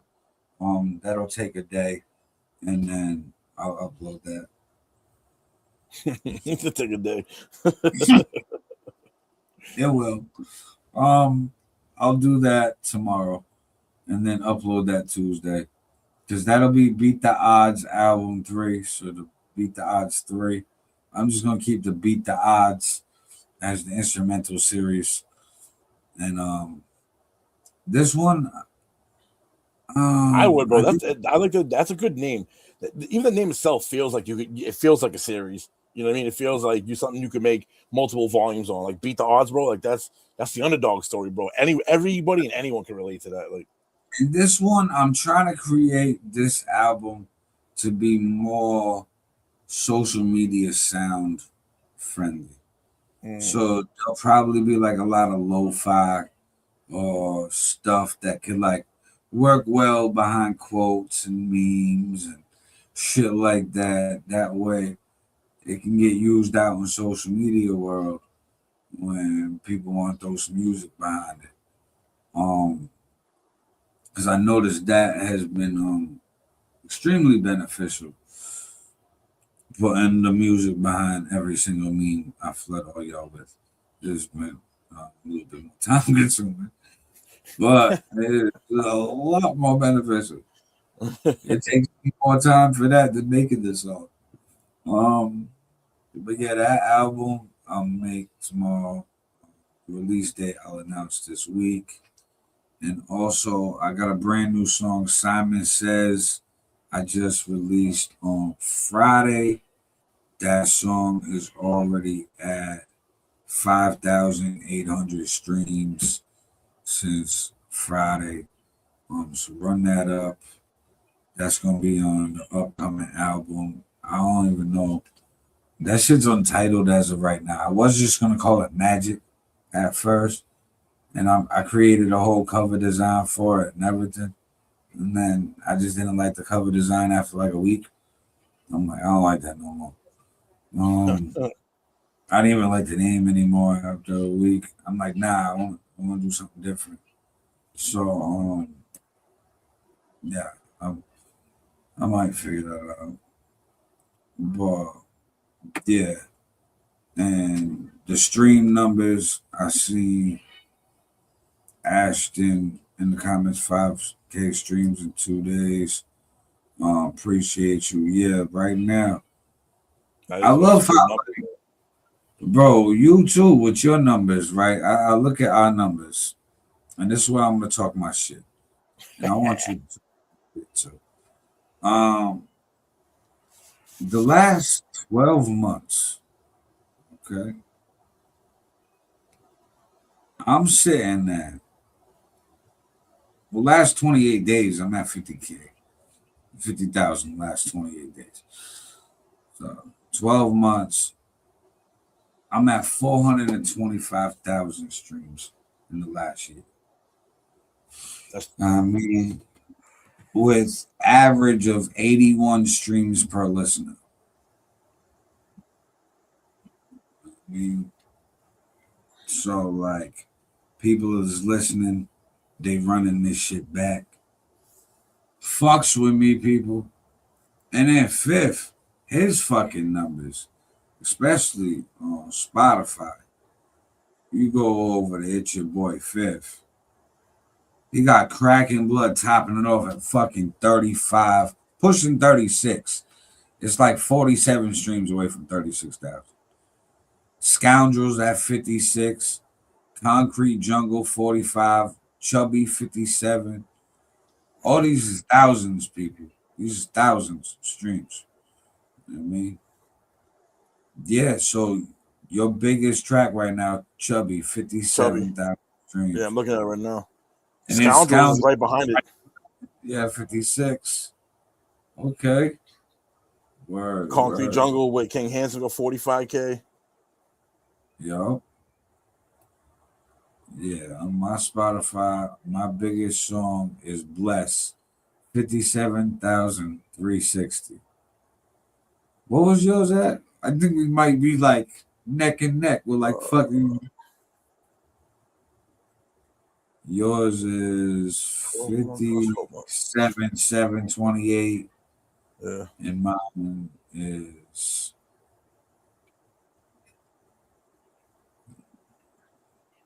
57. Yeah, you got me on the highest song by like 400 streams, fucker. But yo, we running it up, people. On that note, we've been on this shit for 3 hours. This shit's gonna clip up luckily. Mad fucking clips all over the place. Follow, subscribe. We are on Kick on It's Your Boy Fifth. It's Your Boy Fifth YouTube. Street Magic Multimedia YouTube. Facebook on the Forever Experience and on Aaron All Nighter Facebook page. Follow, subscribe, turn on notifications, tell a friend to tell a friend. And if you're not telling a friend, I don't know what the fuck you're doing with yourself. I mean, I really don't. I mean, go kick rocks for open toe sandals. Motherfucker. But on that note, you already know what it is. It's your boy Aaron All Nighter. It's your boy Fifth.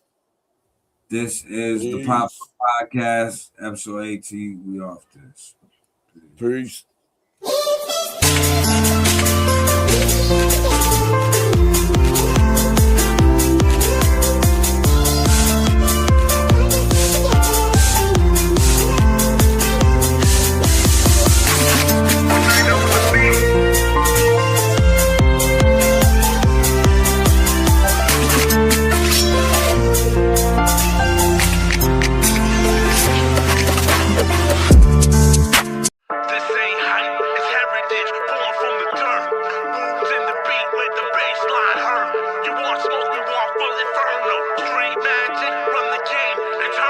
This ain't hype, it's heritage, born from the dirt.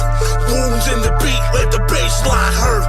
You want smoke, we want full inferno. Street magic, run the game, eternal. This ain't hype, it's heritage, born from the dirt. Wounds in the beat, let the bass line hurt. You want smoke, we want full inferno. Street magic, run the game, eternal. Street magic, got the city in a chokehold. Came about the dirt, not a wrist on frost mode. Blueprint solid, every move like a chess play. 10 tones down, gotta get it in the worst way. All nighter, yeah, the grind don't sleep. Turn the dream into cream, now we split it with the team. Came from the trenches where the love run cold. Now it's full court press, never break, never fold. Took the long road, never asked for a handout. Flipped a couple losses, now we flex with the bands out. Mind over matter, that's the code that we live by. Pressure make diamonds, tell them look how the team shine. City on my back, got them chanting the name. Street magic worldwide, let it run through the veins.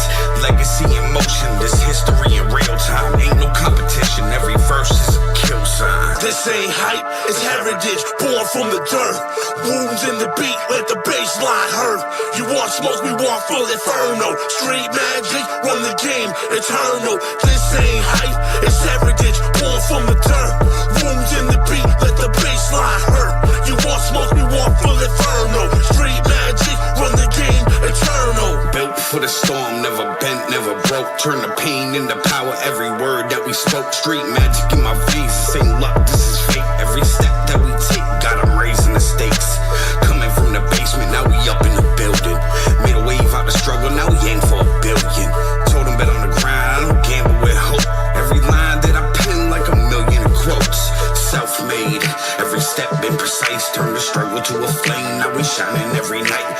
Kept it real, never folded, never switched on the code. Now the vision coming true, every seed that we sowed. A1's day one, never lacked. Took the pressure, made diamonds, put the team on my back. Street magic, we the force, we the wave. Built brick by brick, known for killing the stage. This ain't hype, it's heritage, born from the dirt. Wounds in the beat, let the bass line hurt. You want smoke, we want full inferno. Street magic, run the game, eternal. This